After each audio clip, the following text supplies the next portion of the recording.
بسم اللہ الرحمن الرحیم ورحمۃ اللہ وبرکاتہ۔ الحمد للہ رب العالمین، الصلاۃ والسلام علی اشرف الانبیاء والمرسلین نبینا محمد وعلی آلہ واصحابہ اجمعین وبعد۔ اللہ تبارک و تعالیٰ کے فضل و کرم سے، اس کی توفیق سے، اور پھر اسی طرح سے اللہ کی فضل و کرم کے بعد کی توفیق اور اس کی نصرت کے بعد جامع مسجد اہل حدیث کاشی میرا کے منتظمین، اراکین، ذمہ داروں اور ایسے ہی یہاں کی مقامی جمعیت جو کاشی میرا کی ہے، ان کے تعاون سے، ان کی سرپرستی میں، ان کی نگرانی میں، اور اسی طرح سے ہمارے عزیز حوصلہ مند جوانوں کی دلچسپی سے اور ان کی تحریک سے، ان کی کوشش سے جو آج کی جو مجلس منعقد ہوئی ہے، سعادت مند زندگی کے نفع بخش مفید اسباب، یہ اس کی دوسری کڑی ہے، اس کا دوسرا سیشن ہے، عصر سے مغرب تک، اور اب مغرب کے بعد سے انشاءاللہ تبارک و تعالیٰ عشاء کی اذان تک یہ سلسلہ چلے گا۔ اور اس میں کوئی شک نہیں ہے کہ آج کل کی جو ہماری اور آپ کی زندگی ہے، اس میں بہت ساری الجھنیں، بہت ساری دشواریاں، مشکلات، پریشانیاں، اور جس کو لوگ ٹینشن، ڈپریشن کہتے ہیں، اس میں انسان بسا اوقات اپنی جان سے بھی ہاتھ دھو بیٹھتا ہے۔ اس طرح کے حالات دنیا میں ہیں۔ ان سب کا علاج صرف اور صرف میڈیکل سائنس نہیں کر سکتی، بلکہ اصل علاج تو اللہ کی کتاب میں، نبی کی سنت میں ہے۔ اگر کتاب و سنت میں ہماری زندگی کی الجھنوں کا علاج نہیں ہو تو دنیا کی یہ تجرباتی چیزیں ہماری مشکلات کا حل نہیں بنا سکتی۔ تو اللہ کی کتاب میں، نبی کی سنت میں اس طرح کی الجھنوں کا کیا علاج ہے، اور کس طرح سے ہم اور آپ اپنے آپ کو ان الجھنوں سے اور پیچیدگیوں سے، دشواریوں سے عافیت حاصل کر سکتے ہیں، اپنے آپ کو اس سے بچا سکتے ہیں، یا اگر الجھنوں میں ہے تو کیسے اس سے نکال سکتے ہیں، اس کے کئی ایک اسباب کتاب و سنت کے دلائل کے اندر موجود ہیں۔ اور اس بات کو واضح کرنے کے لیے علامہ عبدالرحمن بن ناصر السعدی رحمۃ اللہ علیہ کی کتاب، مختصر سی کتاب، مختصر رسالہ ہے، کتابچہ، جس کو ہم کہتے ہیں الوسائل المفیدہ للحیات السعیدہ، سعادت والی زندگی کے اسباب اور اس کے وسائل، بہت ہی زیادہ نفع بخش کتاب ہے۔ اور یقیناً اسے اگر ہم بستہ بستہ ایک ایک لفظ سے گزر کر، ایک ایک عبارت سے گزر کر کے پڑھیں تو بہت زیادہ نفع بخش باتیں اس کے اندر موجود ہیں۔ یہ جو 3 گھنٹے، 4 گھنٹے، بلکہ اور زیادہ لمبے 5، 6 گھنٹے، 7 گھنٹے کے لمبے تربیتی علمی دورات، پروگرام ہوتے ہیں، ان پروگراموں میں اس میں کوئی شک نہیں ہے کہ وقت لمبا ہوتا ہے، لیکن ایک موضوع پر سیر حاصل بحث ہو جاتی ہے۔ ایک موضوع پر تفصیل کے ساتھ ہم اور آپ کتاب و سنت کے دلائل کی روشنی میں، سلف امت کے حوالوں کی روشنی میں بہت ساری باتیں سن لیتے ہیں، فائدہ اٹھا لیتے ہیں۔ آپ سوچیں کہ ایک چھوٹی سی کتاب، چھوٹا سا رسالہ، جسے پڑھنے میں 3 مہینہ لگ سکتا ہے، 6 مہینہ لگ سکتا ہے، ہم اسے اگر محنت سے بیٹھ کر کے پڑھنا چاہیں تو 4-6 گھنٹے، 8 گھنٹے میں ہم بہت کچھ پڑھ سکتے ہیں، سیکھ سکتے ہیں۔ اور پھر وہ چیزیں آج کل کی جدید وسائل کی مدد سے ریکارڈ میں آ جاتی ہیں، بعد میں بھی اسے سنا جا سکتا ہے، اسے استفادہ کیا جا سکتا ہے۔ اس طرح سے اگر ہم اپنے وقت کی قربانی دیں تو اللہ کی ذات سے امید ہے کہ کم وقتوں میں بہت کچھ علم کتاب کا، سنت کا حاصل کر سکتے ہیں۔ لیکن ظاہر ہے کہ علم جو ہے وہ بہت شوق چیز کا نام ہے، بہت نزاکت والی چیز ہے۔ علم آسانی سے ہم تک نہیں آ سکتی۔ علم ہمارے پاس اگر آئے تو اس کے لیے ضروری ہے کہ ہم بہت ساری قربانیاں پیش کریں، اس کے لیے، اسے حاصل کرنے کے لیے اپنے آپ کو کھپائیں، تو وہ علم ہم تک آتا ہے، پہنچتا ہے۔ تو بہرحال اس دوسری مجلس میں ہم چند باتیں مزید آپ کے سامنے پیش کریں گے، جس میں انشاءاللہ تبارک و تعالیٰ بہت ساری الجھنوں کے اسباب اور وسائل اور بہت ساری ٹینشن سے بچاؤ کے وسائل انشاءاللہ تبارک و تعالیٰ آئیں گے۔ اس دوسری مجلس میں ہو سکتا ہے کہ ہماری بہت سارے بھائی اور ہماری بہت ساری بہنیں جو مغرب سے پہلے والی مجلس میں نہیں تھے یا نہیں تھی وہ اس وقت ہیں، تو بہت ہی اختصار کے ساتھ بالکل سرسری طور پر جو چند اسباب کا تذکرہ پہلی مجلس میں آیا ہے اس کا خلاصہ چند منٹوں میں آپ کے سامنے پیش کرنا چاہتا ہوں، تاکہ یہ بات ایسا نہ ہو کہ اگلی اس مجلس میں آنے والے بھائی اور ہماری بہنیں اس سے محروم رہ جائیں، اور تاکہ یہ فائدہ عام ہو جائے۔ سب سے جو پہلی اور بنیادی بات پہلی مجلس میں ہوئی ہے وہ یہ ہوئی ہے کہ یہ جو رسالہ ہے، یہ کتاب ہے الوسائل المفیدہ للحیاۃ السعیدہ، یہ عبد الرحمن بن ناصر السعدی رحمۃ اللہ علیہ کی کتاب ہے، جو علامہ محمد بن صالح العثیمین رحمۃ اللہ علیہ کے استاد ہیں۔ علامہ بن عثیمین رحمۃ اللہ علیہ کے بارے میں آپ جانتے ہیں کہ وہ امت کے چوٹی کے علماء میں سے ہیں، فقیہ ہیں، امام ہیں، اور 1420 ہجری میں ان کی وفات ہوئی ہے۔ ابھی آج کم و بیش آج سے 27 سال پہلے ان کی وفات ہوئی ہے۔ انہوں نے اپنی کم و بیش 50 سالہ انتھک علمی اور دعوتی زندگی کے ذریعے سے پوری دنیا کو علم سے بھر دیا، اور ان کے علم سے پوری دنیا کے لوگ مشرق مغرب شمال جنوب میں ان سے فائدہ اٹھا رہے ہیں۔ ان کے استاذ ہیں، شیخ ہیں علامہ عبد الرحمن بن ناصر السعدی رحمۃ اللہ علیہ۔ علامہ عبد الرحمن ناصر السعدی بھی اور ان کے شاگرد علامہ ابن عثیمین بھی، یہ دو کے دونوں سعودی عرب میں عنیزہ کی بستی کے رہنے والے ہیں۔ عنیزہ منطقہ القصیم یا صوبہ القصیم ہم کہہ سکتے ہیں، اس کا ایک بہت ہی زیادہ معروف علمی شہر ہے، بہت سارے علماء وہاں پر ہیں، اور جیسا کہ عرض کیا گیا تھا کہ ایک یونیورسٹی وہاں پر قائم ہے جس کا نام ہے جامعۃ القصیم، القصیم یونیورسٹی۔ پہلے یہ جو یونیورسٹی ہے وہ سعودی عرب کے ریاض میں جو محمد بن سعود، جامعۃ الامام محمد بن سعود الاسلامیہ، یعنی امام محمد بن سعود اسلامک یونیورسٹی جو ریاض میں قائم ہے، بہت بڑی یونیورسٹی، اس کی فرع یعنی اس کی برانچ کے نام پر یونیورسٹی جانی جاتی تھی، جامعۃ الامام فرع القصیم، یعنی امام یونیورسٹی قصیم برانچ، اس طرح سے اسے جانا جاتا تھا۔ لیکن بعد میں پچھلے چند سالوں پیشتر سعودی حکومت نے اسے مستقل یونیورسٹی کا درجہ دے دیا، اور وہ فرع نہیں رہ گئی بلکہ مستقل یونیورسٹی قائم ہو گئی۔ تو اس میں بھی بہت بڑی تعداد اہل علم کی ہے جو تدریس اور دیگر ذمہ داریوں پر مامور ہے، اور ہزاروں کی تعداد میں طلباء وہاں علم حاصل کر رہے ہیں۔ تو علامہ ابن عثیمین رحمۃ اللہ علیہ کے استاد شیخ عبد الرحمن بن ناصر السعدی کے بارے میں صرف دو باتیں آپ سے کہنی ہیں اختصار کے ساتھ۔ پہلی بات تو یہ ہے کہ ان کی جو پیدائش ہے وہ 1307 ہجری کی ہے۔ 1307 ہجری میں علامہ عبد الرحمن بن ناصر السعدی کی پیدائش ہوئی، اور 1376 ہجری میں ان کی وفات ہوئی۔ 1376 میں وفات، یہ 69 سال کی عمر ان کو ملی۔ انہوں نے اس میں 25 بڑی بڑی عظیم الشان کتابیں لکھیں، اور زندگی بھر جامع الکبیر، الجامع الکبیر عنیزہ میں ان کا درس ہوتا رہا، ان کی مجلس علم منعقد ہوتی رہی، فقہ اور فتاوی کے حلقات وہاں پر منعقد ہوتے رہے، اور انہی حلقات میں جو علماء بیٹھتے تھے طلباء، انہی میں ابن عثیمین رحمۃ اللہ علیہ بھی تھے۔ تو علامہ عبد الرحمن بن ناصر السعدی کے علم کا اندازہ ابن عثیمین رحمۃ اللہ علیہ کی شخصیت سے ہم لگا سکتے ہیں کہ وہ کس قدر بلند پایا علمی شخصیت تھی۔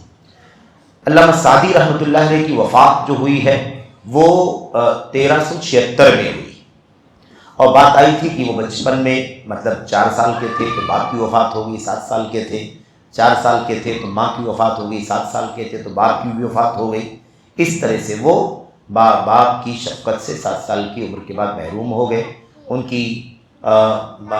کے مطلب باپ کی دوسری بیوی، جس کو ہم سوتیلی ماں کہتے ہیں، انہوں نے پالا پوسا، اور اس کے بعد پھر جب بڑے ہو گئے، جوانی کے قریب پہنچے، تو ان کے بڑے بھائی نے ان کو اپنے ساتھ میں رکھا، اور تعلیم و تربیت کی ذمہ داری انہوں نے سنبھالی۔ بہرحال بڑے بڑے علماء ان کے استاد ہیں، اور بہت بڑے بڑے علماء ان کے شاگرد ہیں۔ علامہ سعدی رحمۃ اللہ علیہ کی ایک مشہور زمانہ کتاب ہے، بہت ساری کتابیں ہیں ان کی، عقیدے میں، تفسیر میں، فقہ میں، اصول فقہ میں، قواعد فقہیہ میں، اور اس طرح کی تربیتی کتابیں بھی ان کی بہت ساری ہیں.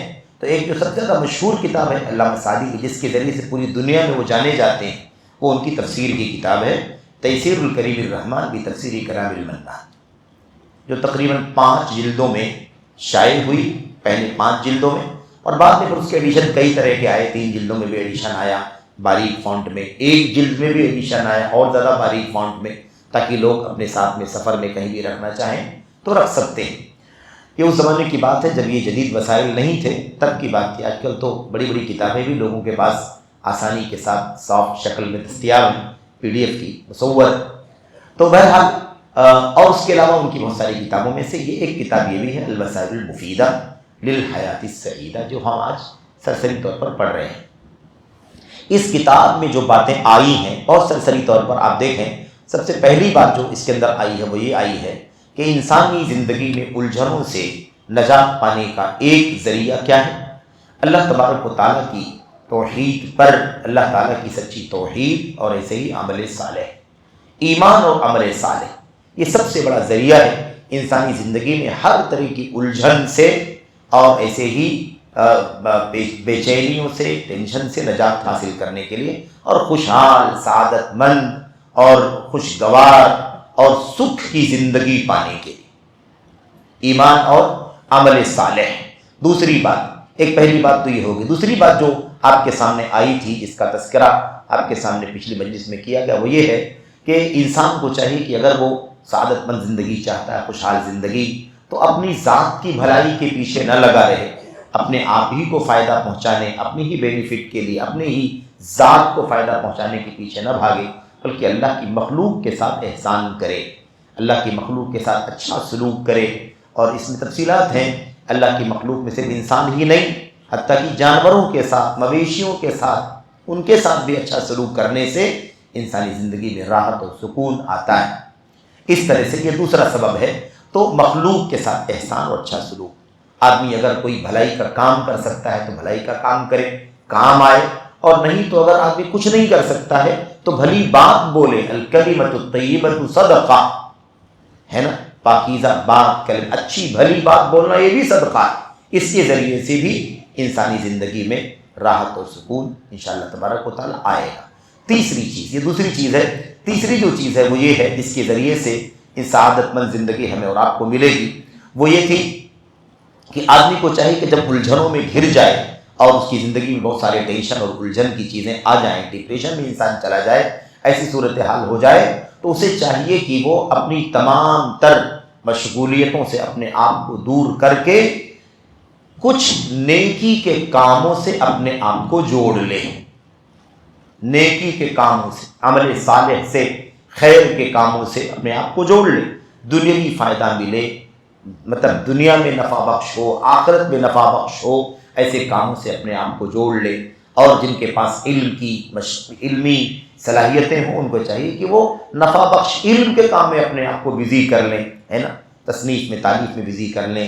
علمی مجلسوں میں بیٹھنے کے لیے، اگر پڑھنے کا طالب علم کی حیثیت سے اگر اس کے پاس موقع ہے تو طالب علم میں مشغول ہو جائے، اور اگر معلم بن سکتا ہے تو معلم کی حیثیت سے وہ لوگوں کے سامنے آئے اور اس کام میں اپنے آپ کو مشغول کر لے. یعنی نفع بخش کام میں اپنے آپ کو مصروف کر لینا، اور دنیا کی اور دیگر جو چیزیں ہیں اس سے اپنے آپ کو الگ تھلگ کر لینا. اس کے ذریعے سے انسانی زندگی میں راحت آتی ہے، سکون آتا ہے. ایسے ہی چوتھی جو بات آپ کے سامنے آئی تھی وہ یہ تھی کہ آدمی کو چاہیے کہ وہ کیا کرے. آدمی کو چاہیے کہ وہ اپنی ماضی کی الجھنوں سے اپنے آپ کو آزاد کرے. ماضی میں کیا کیا ہوا ہے، کیا کیا نہیں ہوا، اسی کو بار بار یاد کرنا، اسی کو بار بار سوچنا، اسی کو بار بار بیان کرنا، اور اسی کو بیان کر کے رونا دھونا واویلا کرنا، اس سے اپنے آپ کو آزاد کرے. فیوچر کی پلاننگ سے اپنے آپ کو بوجھ میں نہ ڈالے، بلکہ اسے چاہیے کہ جو آج جو اس کے سامنے کام ہے اور جو اس کے نفع کا کام ہے، اس کے خیر کا کام ہے، اسے چاہیے کہ اس پر پوری توجہ دے کر کے اسے انجام دے. کیونکہ ماضی کے رونے سے کوئی مسئلہ حل نہیں ہوگا، اور مستقبل کی امیدوں سے اور اس کے لیے حسرتیں یا تمنائیں کرنے سے کچھ نہیں ہوگا. کام کرنے سے کام ہوگا. آدمی اپنے آپ کو موجودہ کام جو اس کے سامنے ہے اس میں آپ کو مصروف کر لے تو انشاءاللہ تبارک و تعالیٰ اس مصروفیت کی وجہ سے ماضی کی الجھنوں سے بچ جائے گا اور مستقبل کی فکر سے بھی اپنے آپ کو بچائے گا. تو نہ ماضی پر افسوس ہوگا اور نہ مستقبل کا اسے خوف ہوگا، بلکہ وہ کامیابی کے راستے پر چل کر کام آگے بڑھانا شروع کر دے گا، اور یہ چیز اسے بہت زیادہ راحت پہنچائے گی، سکون پہنچائے گی۔ یہ چوتھی بات تھی۔ ایسے ہی پانچویں جو بات آپ کے سامنے آئی تھی کہ ہمیں چاہیے کہ اگر ہم سکون چاہتے ہیں تو اللہ تبارک و تعالیٰ کو خوب یاد کریں۔ اللہ کا ذکر دلوں کو اطمینان دلاتا ہے، اللہ کی یاد سے دلوں میں اطمینان پیدا ہوتا ہے، دلوں میں سکون پیدا ہوتا ہے، انسانی طبیعتوں میں فرحت اور راحت پیدا ہوتی ہے۔ اس لیے انسان کو چاہیے کہ وہ صرف اپنی دنیا داری، کام کاج اور اپنی زندگی کی مشغولیتوں کے بارے میں بات چیت نہ کرے، اسی کو یاد نہ کرے، اسی کا وظیفہ نہ پڑھے، بلکہ کیا کرے؟ اللہ تبارک و تعالیٰ کو یاد کرے، اللہ تعالیٰ کی حمد کرے، اس کی تسبیح بیان کرے، اس کی بڑائی بیان کرے، تحلیل کرے، اور اس کے ساتھ ساتھ اللہ تبارک و تعالیٰ کے فرائض کی پابندی کرے، واجبات کی پابندی کرے، سنن مستحبات کی پابندی کرے۔ اور اسی کے ساتھ ساتھ جو بات آئی تھی یہ کہ انسان اللہ کو یاد کرے، اس کا مطلب یہ ہے، بنیادی طور پر یہ بھی ہے کہ انسان اپنے ہر عمل کے کرنے کے وقت اللہ تبارک و تعالیٰ کو یاد کرے، سوچے، اچھا کر رہا ہے تو بھی احساس کرے کہ اللہ تبارک و تعالیٰ دیکھ رہا ہے میرے کام کو، اور میں اس میں مخلص ہوں کہ ریاکار ہوں، یہ کیا کر رہا ہوں، اللہ تعالیٰ مجھے اسی کے مطابق اجر دے گا یا گناہ کا سبب بنے گا یہ کام، یا اگر مثال کے طور پر کام گناہ کا ہے تو اللہ تبارک و تعالیٰ دیکھ رہا ہے، مجھے حرام سے بچنا ہے، حلال پر اکتفا کرنا ہے، یہ اس کا احساس اور یہ چیز سے یاد آنی چاہیے۔ کوئی بھی آدمی مطلب ڈیل کرتا ہے، لین دین کرتا ہے، اسے اللہ تبارک و تعالیٰ کو یاد کرنا چاہیے۔ پانچویں بات ہوگی۔ چھٹی بات جو ہے وہ یہ ہے کہ ہمیں چاہیے کہ ہم اگر چاہتے ہیں کہ زندگی کی الجھنوں سے بچیں اور سکون کی زندگی گزاریں تو ہمیں چاہیے کہ ہم کیا کریں؟ اللہ تبارک و تعالیٰ کی جتنی نعمتیں ملی ہیں نا اسے یاد کریں، اسے بیان کریں۔ کیا نہیں ملا ہے اس پر نہ روئیں، کیونکہ جو نہیں ملا ہے، چھوٹ گیا ہے، وہ تھوڑا ہے، بہت معمولی ہے، اور نعمتیں جو ملی ہیں وہ ان گنت اور بے شمار ہیں۔ تو ان گنت بے شمار نعمتوں کو گنیں گے، بیان کریں گے، یاد کریں گے، تو اس کے ذریعے سے اللہ تبارک و تعالیٰ وہ جو کچھ چیزیں جو ہم کو نہیں ملی ہیں اس پر ہمیں صبر دے گا، ہمیں اطمینان دے گا، اور اللہ تبارک و تعالیٰ سے نیک امید لگانے کی توفیق ملے گی۔ لیکن ہم اتنی ساری نعمتوں کو یاد ہی نہ کریں، اور اگر ایک دو چیزیں جو ہم کو نہیں ملی ہیں اسی کے ٹینشن میں اپنے آپ کو ہلکان کریں، اپنے آپ کو برباد کریں، تو اس طریقے سے اس کے نتیجے میں انسان مزید پریشان ہوگا، الجھن میں پڑے گا اور اسے راحت نہیں ملے گی۔ چھٹی بات یہ تھی۔ ساتویں بات جو آپ کے سامنے بیان کی گئی تھی وہ یہ تھی کہ اللہ کے نبی علیہ الصلوۃ والسلام نے فرمایا تھا کہ سکون کے لیے یہ بھی ضروری ہے کہ آدمی اپنی آمدنی کے حوالے سے، چاہے وہ مال کی دولت کی آمدنی ہو یا اپنی عافیت اور صحت اور تندرستی کا مسئلہ ہو، کسی بھی حیثیت سے آدمی کو چاہیے کہ وہ اپنے سے نیچے والے کو دیکھے، اپنے اوپر والے کو نہ دیکھے۔ اپنے سے نیچے والے کو دیکھے گا تو اپنی جو نعمت اللہ نے اس کو دی ہے اس کی قدر کرے گا، اس کی اہمیت سمجھے گا کہ اللہ نے مجھے اس سے زیادہ دیا ہے۔ لیکن اپنے سے اوپر والے کو دیکھے گا تو اپنی نعمت کو حقیر سمجھے گا، اپنی نعمت کو حقیر سمجھے گا کہ اس کے پاس تو بہت زیادہ ہے، میرے پاس کچھ بھی نہیں ہے اس کے مقابلے میں۔ تو اللہ کے نبی نے فرمایا انظروا الی من اسفل منکم ولا تنظروا الی من فوقکم فانہ اجدر الا تزدروا نعمت اللہ علیکم۔ اگر تم نیچے والوں کو دیکھو گے، اوپر والوں کو نہیں دیکھو گے تو اللہ تعالیٰ کی نعمتوں کی ناقدری نہیں کرو گے۔ جو آپ کے پاس اللہ کی نعمت ہے اس کی آپ قدر کرو گے، کیونکہ سوچو گے نا کہ اس کے پاس کم ہے، اس سے زیادہ ہے میرے پاس۔ تو ہر ایک کو چاہیے کہ اپنے سے نیچے والے کو دیکھے، اپنے سے اوپر والے کو نہ دیکھے۔ اس طرح سے آٹھویں بات جو تھی وہ یہ تھی کہ ہمیں غالباً 7 پڑھا یا ہم نے 8 پڑھا، یا 8ویں بات ہم نے پڑھی ہے یا نہیں پڑھی ہے، 7 پڑھا ہے، تو 7 باتیں ہم نے آپ نے پڑھی ہیں۔ اس وقت ابھی یہ 8ویں بات اور مزید جو آگے ہیں انشاءاللہ وقت کے مطابق ہم گفتگو کریں گے۔ 8ویں بات جس سے انسانی زندگی میں سکون آ سکتا ہے، راحت آ سکتی ہے اور الجھنیں ختم ہو سکتی ہیں، وہ بڑی اہم بات ہے۔ وہ یہ ہے کہ ہم سکون اور راحت پانے کے لیے سکون اور راحت کی باتیں کریں، یعنی ان تمام چیزوں کو دور کریں، ہٹائیں جو ٹینشن پیدا کرنے والی۔ ٹینشن اور الجھن پیدا کرنے والی چیزوں سے رنج، غم، ملال، حزن، اس طرح کی چیزیں جو پیدا کرنے والی چیزیں ہیں نا، اس کا ازالہ کریں، اس کو ہٹائیں۔ حالت کیا ہے ہماری کہ ہم ہمیشہ بار بار گھوم کر کے وہی باتیں بیان کرتے ہیں جس سے ہمیں کیا ہو، ٹینشن۔ اگر کسی کے ساتھ کوئی حادثہ واقعہ پیش آ گیا ہے تو اس حادثے کے واقعے کو آدمی 100 بار بیان کرتا ہے کہ نہیں؟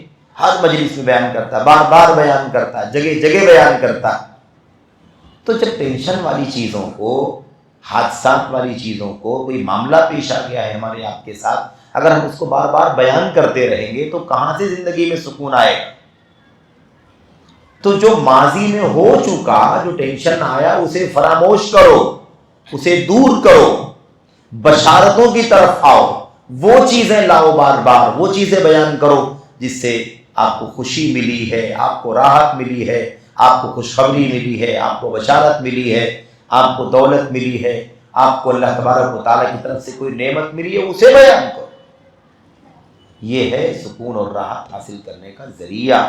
تو ہم ٹینشن والی چیزیں بار بار بیان کریں گے اور اللہ کی رحمت اور نعمت اور شکریہ اور خوشی کی باتوں کو نہیں بیان کریں گے تو سکون تھوڑی پیدا ہوگا، غم ہی پیدا ہوگا، زندگی میں راحت نہیں پیدا ہوگی۔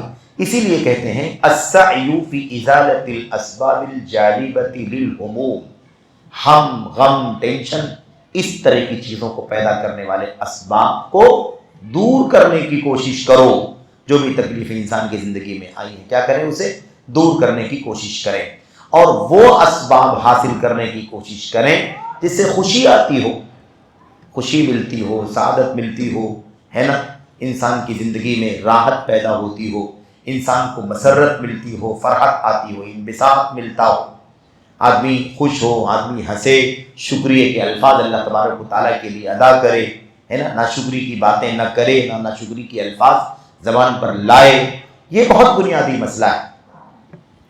اب یہاں معاملہ جیسا کی بات آئی تھی، یہ کب ہوگا، کیسے ہوگا کہ مطلب ہم اس طرح کی چیزوں کو دور کریں اور خوشی کی چیزوں کو لائیں، بیان کریں؟ اسی صورت میں ہوگا جب ہم جو آپ بیتی ہے، آپ بیتی جو دکھ زندگی میں بیتا ہے، گزرا ہے، اس کو بھلانے کی کوشش کریں، اس لیے کہ اس کو یاد کرنے سے کوئی فائدہ نہیں ملنے والا ہے، وہ ماضی لوٹ کر کے نہیں آ سکتا، وہ کھویا ہوا دوبارہ حاصل نہیں ہو سکتا۔ اسے بھلا دیں، اسے کیا کریں؟ اسے بھلا دیں، فراموش کر دیں، تب جا کر کے آپ کو، ہم کو سکون اور راحت مل سکتی۔ ٹھیک ہے؟ تو بھلا دینا بہت بڑی نعمت ہے، بھلانا تو یہ بھی مومن کا کام ہے نا کہ وہ سمجھے کہ کیا یاد کرنا چاہیے، کیا بھلانا چاہیے۔ مومن جانتا ہے، اللہ کی کتاب نبی کی سنت پر عمل کرنے والا جانتا ہے کہ کیا بھلا دینا چاہیے، کیا یاد کر لینا چاہیے۔ اگر ہماری زندگی میں 100 خوشیاں ہیں اور 10 مثال کے طور پر تکلیفیں ہیں، مشقتیں ہیں، تو ہمیں چاہیے کہ ہم 100 خوشیوں کا ذکر کریں، 10 مشقتوں کا ذکر نہ کریں۔ 100 خوشیوں کے مقابلے میں 10 مشقتیں، پریشانیاں آئی ہیں، اسے فراموش کر دیں، اسے بھلا دیں، اسے ذہن و دماغ سے نکال دیں، تب جا کر کے جاؤ ہماری اور آپ کی زندگی میں سکون ہے۔ ورنہ ہم وہی الجھن کی زندگی جیتے رہے، اور جس کو کہتے ہیں رونا، ہر جگہ آدمی اسی کو بیان کرتا رہے۔ تو یہ بہت بنیادی مسئلہ ہے۔ مومن کا کام کیا ہے؟ مومن سمجھے ماضی مضی گزر چکا ہے، اسے واپس نہیں لوٹایا جا سکتا، تو پھر کیوں اس کے اوپر حسرت کرنا، کیوں افسوس کرنا، کیوں بار بار اس کو یاد کرنا، کیوں بار بار اس کا تذکرہ کرنا؟ اسے زائل کیوں نہ کیا جائے، اس کا ازالہ کیوں، اسے ہٹایا کیوں نہ جائے، اسے ٹالا کیوں نہ جائے، جب اس کو حاصل، اس کو آپ دوبارہ لایا بھی نہیں جا سکتا۔ کوئی ناکامی ہو چکی ہے تو ختم ہو گئی نا، اب اس کو تو ہم اس کو کامیابی میں تو نہیں بدل سکتے، ہم نیا کام کریں، کامیابی کے راستے پر چلیں۔ ٹھیک ہے؟ یہ بنیادی مسئلہ ہے۔ یہ مومن کرے گا، کیوں؟ اس لیے کہ مومن کا عقیدہ ہے قدر اللہ وما شاء فعل، اللہ تبارک و تعالیٰ نے جو کچھ مقدر کیا ہے وہی ہوتا ہے، اور جو کچھ اللہ کرتا ہے وہی ہوتا ہے۔ اللہ کا مقدر ہے، اللہ کا طے شدہ ہے انسان کی زندگی میں۔ قُلْ لَن يُصِيبَنَا إِلَّا مَا كَتَبَ اللَّهُ لَنَا، آپ کہہ دیجئے اللہ کے نبی علیہ السلام کہ ہمیں کوئی مصیبت نہیں پہنچے گی، کوئی تکلیف نہیں پہنچے گی سوائے اس کے جو اللہ نے ہمارے لیے لکھا ہے، جو ہمارے مقدر میں لکھا ہے وہ تو پہنچ کے رہے گی۔ تو ہمارا ایمان ہونا چاہیے کہ وہ تکلیف لکھی تھی پہنچ گئی، لیکن اسے اب بار بار لانے یاد کرنے سے زندگی کا سکون غارت ہوتا ہے، اس لیے اسے بھلا دو، نیا کام کرو، ماضی کی الجھنوں کو بھلا دو پیچھے۔ تو اس کے نتیجے میں میرے بھائیوں، میرے بزرگوں، ہماری زندگی میں سکون آئے گا، راحت، اور ہمیں اس کے ذریعے سے الجھنیں ہماری کیا ہوں گی؟ دور ہوں گی۔ تو یہ تو رونا کون روتا ہے؟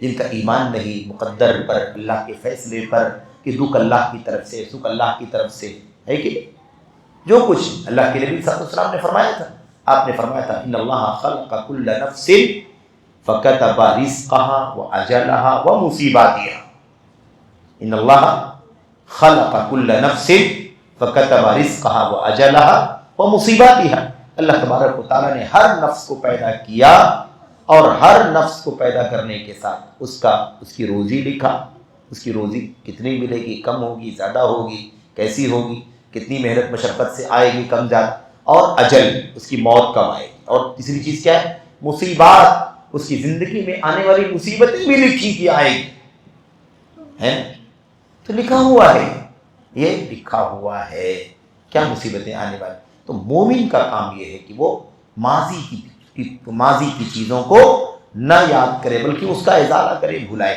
اس کے ذریعے سے انشاءاللہ تبارک و تعالیٰ انسانی زندگی کی الجھنیں کیا ہوں گی؟ کم ہوں گی۔ اب ان سب کے بہت سارے دلائل ہیں، بہت سارے حوالے ہیں، جیسا کہ ہم نے سرسری طور پر آپ کے سامنے اس کا اشارہ کیا۔ 8ویں بات، 9ویں بات جو ہمارے سامنے ہے وہ کیا ہے؟ یہ باتیں جو بھی اس وقت آپ کے سامنے آ رہی ہیں، جس پر آپ اور زیادہ گہرائی سے غور کریں، سوچیں کہ یہ باتیں کتنی زیادہ اہم ہیں، اور نبی کریم صلی اللہ علیہ وسلم کی اس حدیث میں ایک دعا کا ذکر ہے، مطلب ایک حدیث میں دعائیں ہیں، کئی دعائیں اسی حدیث کی طرف اشارہ کر رہے ہیں۔ شیخ عبد الرحمن بن ناصر السعدی وہ کہتے ہیں کہ مستقبل انسانی زندگی میں جو الجھنیں پریشانی آتی ہیں اس سے نجات حاصل کرنے کے لیے اس دعا کا اہتمام ہونا چاہیے۔ اس دعا کا اہتمام عام طور پر کوئی بھی اللہ کے تبارک و تعالیٰ سے ہم دعا کریں، اللہ تعالیٰ مشکلوں کو ٹال دے، آسانیاں فرما دے، زندگی کی الجھنوں کو دور کر دے، یہ تو دعا ہم چاہے جب کریں، ہمیشہ کریں، لیکن شیخ کہہ رہے ہیں کہ اس دعا کا استعمال ہونا چاہیے۔ یہ دعا انسان کی زندگی، یہ زندگی جو ہم جی رہے ہیں، اور اس کے بعد ہماری اور آپ کی ہمارا اور آپ کا دین، ہماری اور آپ کی دنیا، اور ہمارا اور آپ کا دین، اور ہماری اور آپ کی آخرت، ان تینوں پہلوؤں پر نبی کریم صلی اللہ علیہ وسلم نے اللہ تبارک و تعالیٰ سے اصلاح کی دعا فرمائی ہے، بھلائی کی دعا فرمائی ہے۔ اللہ کے نبی صلی اللہ علیہ وسلم نے صحیح مسلم کی اس روایت میں جو دعا فرمائی ہے وہ دیکھیے کیا ہے۔ اللہم اصلح لی دینی الذی ہوا عصمت امری، واصلح لی دنیای التی فیہا معاشی، واصلح لی آخرتی التی الیہا معادی۔ اس کے بعد اللہ کے نبی نے فرمایا وَجْعَلِ الْحَيَاةَ زِيَادَةً لِّي فِي كُلِّ خَيْرٍ وَجْعَلِ الْمَوْتَ رَاحَةً لِّي مِن كُلِّ شَرٍ۔ یہ حدیث، یہ دعا اور ایک اور دعا ہے، دو دعاؤں کی طرف اشارہ کیا علامہ سعدی نے کہ ان دو دعاؤں کو ہمیں پڑھنا چاہیے، ان دعاؤں کا اہتمام کریں، ہمیشہ ان دعاؤں کو پڑھتے رہیں، انشاءاللہ تبارک و تعالیٰ زندگی کی الجھنیں کافور ہو جائیں گی، ڈپریشن، ٹینشن ختم ہوگا، اور زندگی میں سکھ اور چین آئے انشاءاللہ تبارک و تعالیٰ۔ کیا ہے دعا؟ اے اللہ میرے دین کی اصلاح فرما دے جو میرے معاملے کی نجات کا ذریعہ ہے، میرے دین کی اصلاح فرما دے۔ دین یعنی میرا ایمان، میرا عقیدہ، میرے فرائض، میری نمازیں، اور دین پورا کا پورا دین، پوری شریعت اسلامی ہے۔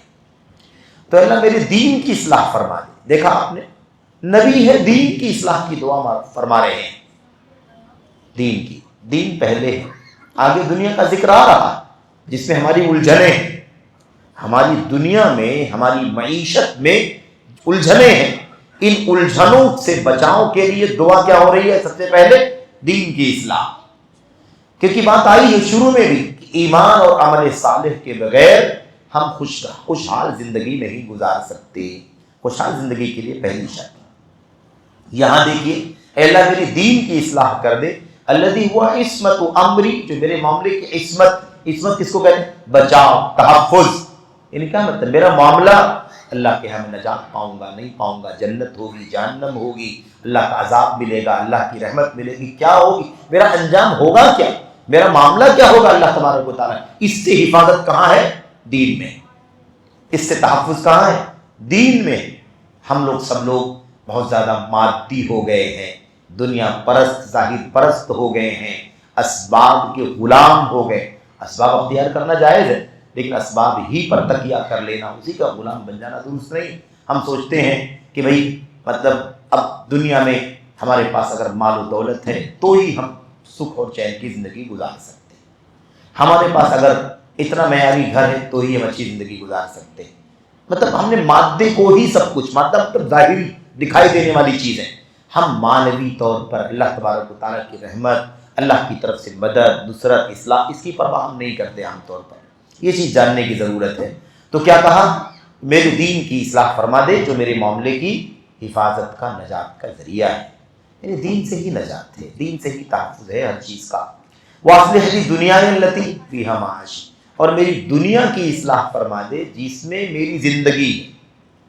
میری دنیا کی اصلاح کر دے جس میں میں مطلب جی رہا ہوں, زندگی گزار رہا ہوں.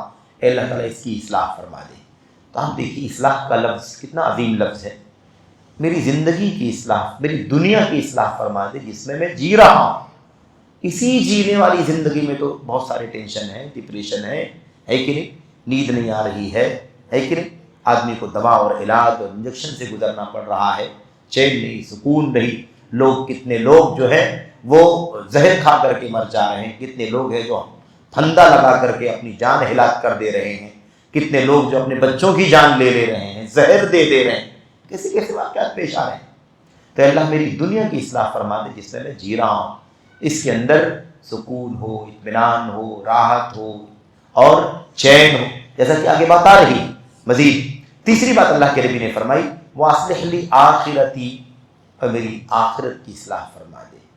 الَّتِي إِلَيْهَا مَعَادِي, جس کی طرف میں لوٹ کے جانے والا ہوں. ہے کہ دنیا سدھار دے جس میں میں جی رہا ہوں, دین کی اصلاح فرما دے جس سے نجات ملے گی, اور آخرت کی اصلاح فرما دے جہاں مجھے لوٹ کے جانا. معاد جائے عودہ, لوٹنے کی جگہ, جہاں مجھے پلٹ کر کے جانا ہے. اللہ تعالیٰ اس کی اصلاح فرما دے. اللہ کریم آخرت کی اصلاح کی دعا کر رہے ہیں. یہ ہے مومن کا کام. اگر مومن ان چیزوں کی دعا کرے تو اس کی دنیا سدھر جائے, اس کا دین سدھر جائے, اس کی آخرت سدھر جائے. لیکن ہمیں اس بات کا اہتمام کرنے کی اور اس سلسلے میں فکر مند ہونے کی ضرورت ہے. آگے اللہ کے نبی نے فرمایا وَجَعَلِ الْحَيَاةَ زِيَادَةً لِّي فِي كُلِّ خَيْرٍ, اور اے اللہ تبارک و تعالیٰ دنیا کو, زندگی کو, اس زندگی کو ہر بھلائی میں اضافے کا ذریعہ بنا دے. یعنی زندگی اگر ہے تو بھلائی میں اضافہ ہو, زندگی ہے تو بھلائی میں اضافہ, نیکیوں میں اضافہ ہو, گناہوں سے بچیں, نیکیاں بڑھتی جائیں. ایک آدمی 50 سال کا ہے, 50 سال کا ہو گیا, زندگی ایسے ہی گزر رہی جیسے حیوان کی زندگی. اللہ تعالیٰ نے جیسا کہ کفار کے بارے میں کیا فرمایا, کفار یأکلون کما تأکل الانعام والنار مثوی لہم. دیکھ لو کافروں کو, مشرکوں کو دیکھ لو, یہ ویسے کھاتے ہیں جیسے جانور کھاتے ہیں. یعنی کوئی مقصد نہیں زندگی کا, کھاؤ پیو عیش کرو بس. نہ ایمان ہے, نہ عقیدہ ہے, نہ فرائض ہے, نہ دین ہے زندگی میں, بت پرستی ہے, اور بس سمجھتے ہیں کہ مر جائیں گے اور ہمارا کام تمام ہو جائے گا. تو ایسے کھاتے ہیں جیسے جانور کھاتا ہے, اس کو پرواہ نہیں ہے نا کہ حلال کا کھا رہا ہے, حرام کا کھا رہا ہے, اپنا کھا رہا ہے, دوسرے کا کھا رہا ہے, حساب بھی دینا ہے, کچھ نہیں. ایسے جانوروں کی طرح کھاتے ہیں. وَالنَّارُ مَثْوًى لَهُمْ, جہنم ان کا ٹھکانہ. تو کفار مشرکین کے بارے میں بات بیان فرمائی اللہ تبارک و تعالیٰ نے. تو یہاں خاص بات سمجھنی ہے کہ انسان کی زندگی مثال کے طور پر 50 سال کی زندگی ایک مثال ہے. آپ سوچیں 50 سال میں کتنی نیکیاں ہونی چاہیے, کتنے فرائض پر عمل ہونا چاہیے, کتنے سنن, کتنے مستحبات, اور کتنے اذکار, کتنی تسبیحات, اور کتنے اللہ کے حقوق کے کام, کتنے بندوں کے حقوق کے کام. مطلب کتنی ساری زندگی, 50 سال کی زندگی میں کتنی ساری نیکیاں ہو سکتی ہیں. لیکن ہماری عمر بڑھتی جائے اور نیکیوں میں اضافہ ہی نہ ہو. 50 سے 51 ہو گئے, 1 سال بڑھ گیا, عمر بڑھ گئی 1 سال, زندگی میں اضافہ ہوا لیکن عمل میں اور نیکی میں اضافہ نہیں ہوا. تو جو سال جا رہا ہے، مہینہ جا رہا ہے، وقت جا رہا ہے، وہ ہمارے خلاف حجت بن رہا ہے، ہمارے خلاف حجت بن رہا ہے. اللہ کے نبی علیہ السلام کی حدیثوں میں عمر کا بہت تذکرہ آیا ہوا ہے بار بار. اللہ کے نبی نے فرمایا اللہ تعالیٰ نے اگر کسی کو 60 سال کی عمر تک پہنچا دیا تو اب اسے کسی بھی طرح کے ہیلا بہانہ بنانے کی کوئی گنجائش باقی نہیں بچی. قد اعذر اللہ الی امرئ بلغہ 60 سنہ. اللہ تعالیٰ نے اس آدمی کا عذر ہیلا بہانہ ختم کر دیا جسے 60 سال تک پہنچا دیا. اس کے بعد کوئی ہیلا بہانہ ہو ہی نہیں سکتا ہے کہ نہیں. اللہ کے نبی صلی اللہ علیہ وسلم کی اس حدیث میں دیکھ اور کیا فرمایا، تو عمر زندگی میں اضافہ ہو تو نیکیوں میں، خیر میں، بھلائی میں اضافہ ہونا چاہیے. اور اگر بھلائی میں اضافہ نہ ہو، عمر بڑھے اور نیکیوں میں اضافہ نہ ہو تو اس سے بہتر ہے مر جائیں. اس سے بہتر ہے کہ عمر ہی نہ ملے، دنیا سے ہم چلے جائیں. تو اللہ کے نبی نے آگے کیا فرمایا، والموت راحۃ لی من کل شر، اور موت کو ہر برائی سے راحت کا ذریعہ بنا دے. یعنی برائی اگر زندگی میں گناہ کرنے والے ہیں ہم تو پھر گناہ نہ کریں. اے اللہ ہمیں کیا کر دے، ہمیں موت دے کر کے اس گناہ سے، برائی سے راحت پہنچائے. اس دعا کا اہتمام کریں گے تو زندگی میں خیر آئے گا، بھلائی آئے گی، دین کی اصلاح ہوگی، دنیا کی اصلاح ہوگی، آخرت کی اصلاح ہوگی. دوسری والی حدیث میں کیا ہے، اللہ کے نبی نے فرمایا، اس کو دیکھیں، اللہ کے نبی نے فرمایا اللہم رحمتک ارجو فلا تکلنی الی نفسی طرفۃ عین. اللہ کے نبی ساتھ اور کیا فرمایا، واصلح لی شأنی کلہ. اللہ کے نبی علیہ السلام فرماتے ہیں، پہلے والی جو روایت تھی صحیح مسلم کی، یہ والی سنن کی ابو داؤد کی، وہ صحیح روایت ہے. کیا کہا، اے اللہ میں تیری رحمت کی امید کرتا ہوں. میں کس کی رحمت کی امید کر رہا ہوں، تیری رحمت کی امید کرتا ہوں. فلا تکلنی الی نفسی طرفۃ عین، اس لیے تو مجھے میرے حوالے مت کرنا پلک جھپکنے کے بھی برابر. دیکھا، پلک جھپکنے کے برابر بھی. اللہ تو مجھے میرے حوالے، مطلب میرے حوالے مت کرنا کیا مطلب، مجھے بے سہارا مت چھوڑنا. اللہ اپنی مدد کے بغیر مجھے میرے حوالے مت کرنا. یعنی تیری مدد کی ضرورت ہے، میں تیری رحمت کی امید کرتا ہوں، اس لیے تو مجھے اپنی رحمت سے نوازتا رہ، مجھے بے سہارا مت چھوڑنا کہ اپنی رحمت مجھ سے ہٹا لے یا مجھے اپنی رحمت سے دور کر دے. اور کیا کہا، وَأَصْلِحْ لِي شَأْنِي كُلَّهُ، اور میری پوری حالت سدھار دے. شان کا معنی کیا ہے، شان کا مطلب حال ہے. اصلح لی شانی کلہ، میری پوری حالت کو سدھار دے، پوری حالت کو سدھار دے. لا الہ الا انت، اللہ تیرے سوا کوئی سچا عبادت کے قابل نہیں. نبی کریم صلی اللہ علیہ وسلم یہ دعائیں کرتے تھے. آپ سوچئے کہ نبی ہیں اور سارے نبیوں کے سردار ہیں، امام ہیں، آپ دعا کر رہے ہیں. یہ دعائیں کتنی عظیم الشان ہیں. تو ہم لوگ اگر یہ دعائیں نہ کریں گے تو کہاں سے زندگی میں راحت، کہاں سے زندگی میں سکون، کیوں ڈپریشن نہ آئے، کیوں ٹینشن نہ آئے، کیوں الجھن نہ آئے، کیوں نیندیں ہماری حرام نہ ہو جائیں. تو ہماری ذمہ داری ہے کہ ہم کیا کریں، اپنی زندگی میں سکون چاہتے ہیں، سعادت اور خوشی کی زندگی گزارنا چاہتے ہیں، تو ان دعاؤں کا بھی اللہ کے نبی علیہ السلام کی ہمیں اہتمام کرتے رہنا چاہیے. اس کا فائدہ یہ ہوگا کہ ہمارا ماضی بھی سدھرے گا، ہمارا حال بھی سدھرے گا، ہمارا مستقبل بھی سدھرے گا، اور اس طرح سے ہم اور آپ پرسکون زندگی سے انشاءاللہ تبارک و تعالی ہم کنار ہو جائیں گے. یہ 9ویں بات. 10ویں بات جو ہمارے سامنے ہے وہ کیا ہے، ہمیں چاہیے اس کو سمجھیں. بہت اہم نقطہ ہے. کچھ چیزیں ایسی سمجھائی ہیں شیخ نے جو بالکل ہمارے اور آپ کے حالات میں گھس کر کے سمجھائی ہیں. ہمارے اور آپ کے ماحول میں جو ہماری اور آپ کی زندگی کی حالت ہے نا، اس میں داخل ہو کر کے، اس میں اتر کر کے انہوں نے سمجھائی کہ کیسے ہم اور آپ. اور ایسا نہیں کہ کوئی عقلانی بات ہے، یہ شریعت کے اصولوں کی روشنی میں ہے. یہ دیکھیے کیا ہے. انسان کو چاہیے کہ اگر وہ سعادت مند زندگی چاہتا ہے، الجھنوں سے دور زندگی چاہتا ہے، تو اسے چاہیے کہ پریشانیاں، دشواریاں، مصیبتیں جتنی بھی ہیں دنیا کے اندر، جس کے بارے میں ہمیں احتمال ہے ایسا نہ ہو جائے. ابھی جیسے ملک کے حالات، مطلب جو کچھ بھی ہیں، ان حالات میں یا عالم اسلام یا دنیا کے حالات جو کچھ بھی ہیں، بہت سارے اندیشے، بہت سارے خدشات اور بہت سارے مخاوف، مطلب خوف اور ڈر کی چیزیں منڈلا رہی، اور ذہنوں پر کہیں نہ کہیں اس کا حملہ ہو رہا ہے، ڈر محسوس ہو رہا ہے، ایسا نہ ہو جائے تو ویسا نہ ہو جائے، ایسا ہو جائے گا تو کیا کریں گے، ویسا ہو جائے گا تو کیا کریں گے۔ تو یہ جو ایسا نہ ہو جائے، ویسا نہ ہو جائے، ایسا ہو سکتا ہے، ویسا ہو سکتا ہے کہ نہیں، اس کو کہتے ہیں احتمال۔ احتمال تو اگر ہم چاہتے ہیں کہ انسانی زندگی میں سکون سے رہیں تو ہمیں چاہیے کہ ان برے احتمالات کو میکزیمم کم سے کم کریں۔ آئی بات سمجھ میں؟ یعنی ہم کیوں 1000 چیز سوچ کے بیٹھے، ایسا نہ ہو جائے، ویسا نہ ہو جائے، ایسا بھی ہو سکتا ہے، ویسا بھی ہو سکتا ہے، یہ حکومت آئے گی تو کیا ہوگا، وہ حکومت آئے گی تو کیا ہوگا، ہے نا۔ اور پوری دنیا کے پیمانے پر اگر آپ سوچیں کہ فلاں نے ایسا حملہ کر دیا، ویسا حملہ کر دیا تو کیا حال ہوگا، اس نے اگر وہ باؤنڈری روک دی اور وہاں سے جہازوں کا آنا روک دیا تو کیا ہوگا، اس احتمالات، ان احتمالات کو کم سے کم کرو بھائی۔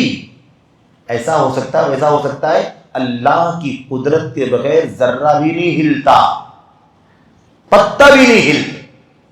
اللہ کی ربوبیت پر ہمارا ایمان ہے کہ نہیں ہے؟ اللہ رب ہے، اس کائنات میں کچھ بھی اللہ کے حکم کے بغیر نہیں ہوتا ہے۔ یہ حکومت آئی تو خود سے نہیں آ گئی، اللہ تبارک و تعالیٰ کی ربوبیت کا حصہ ہے۔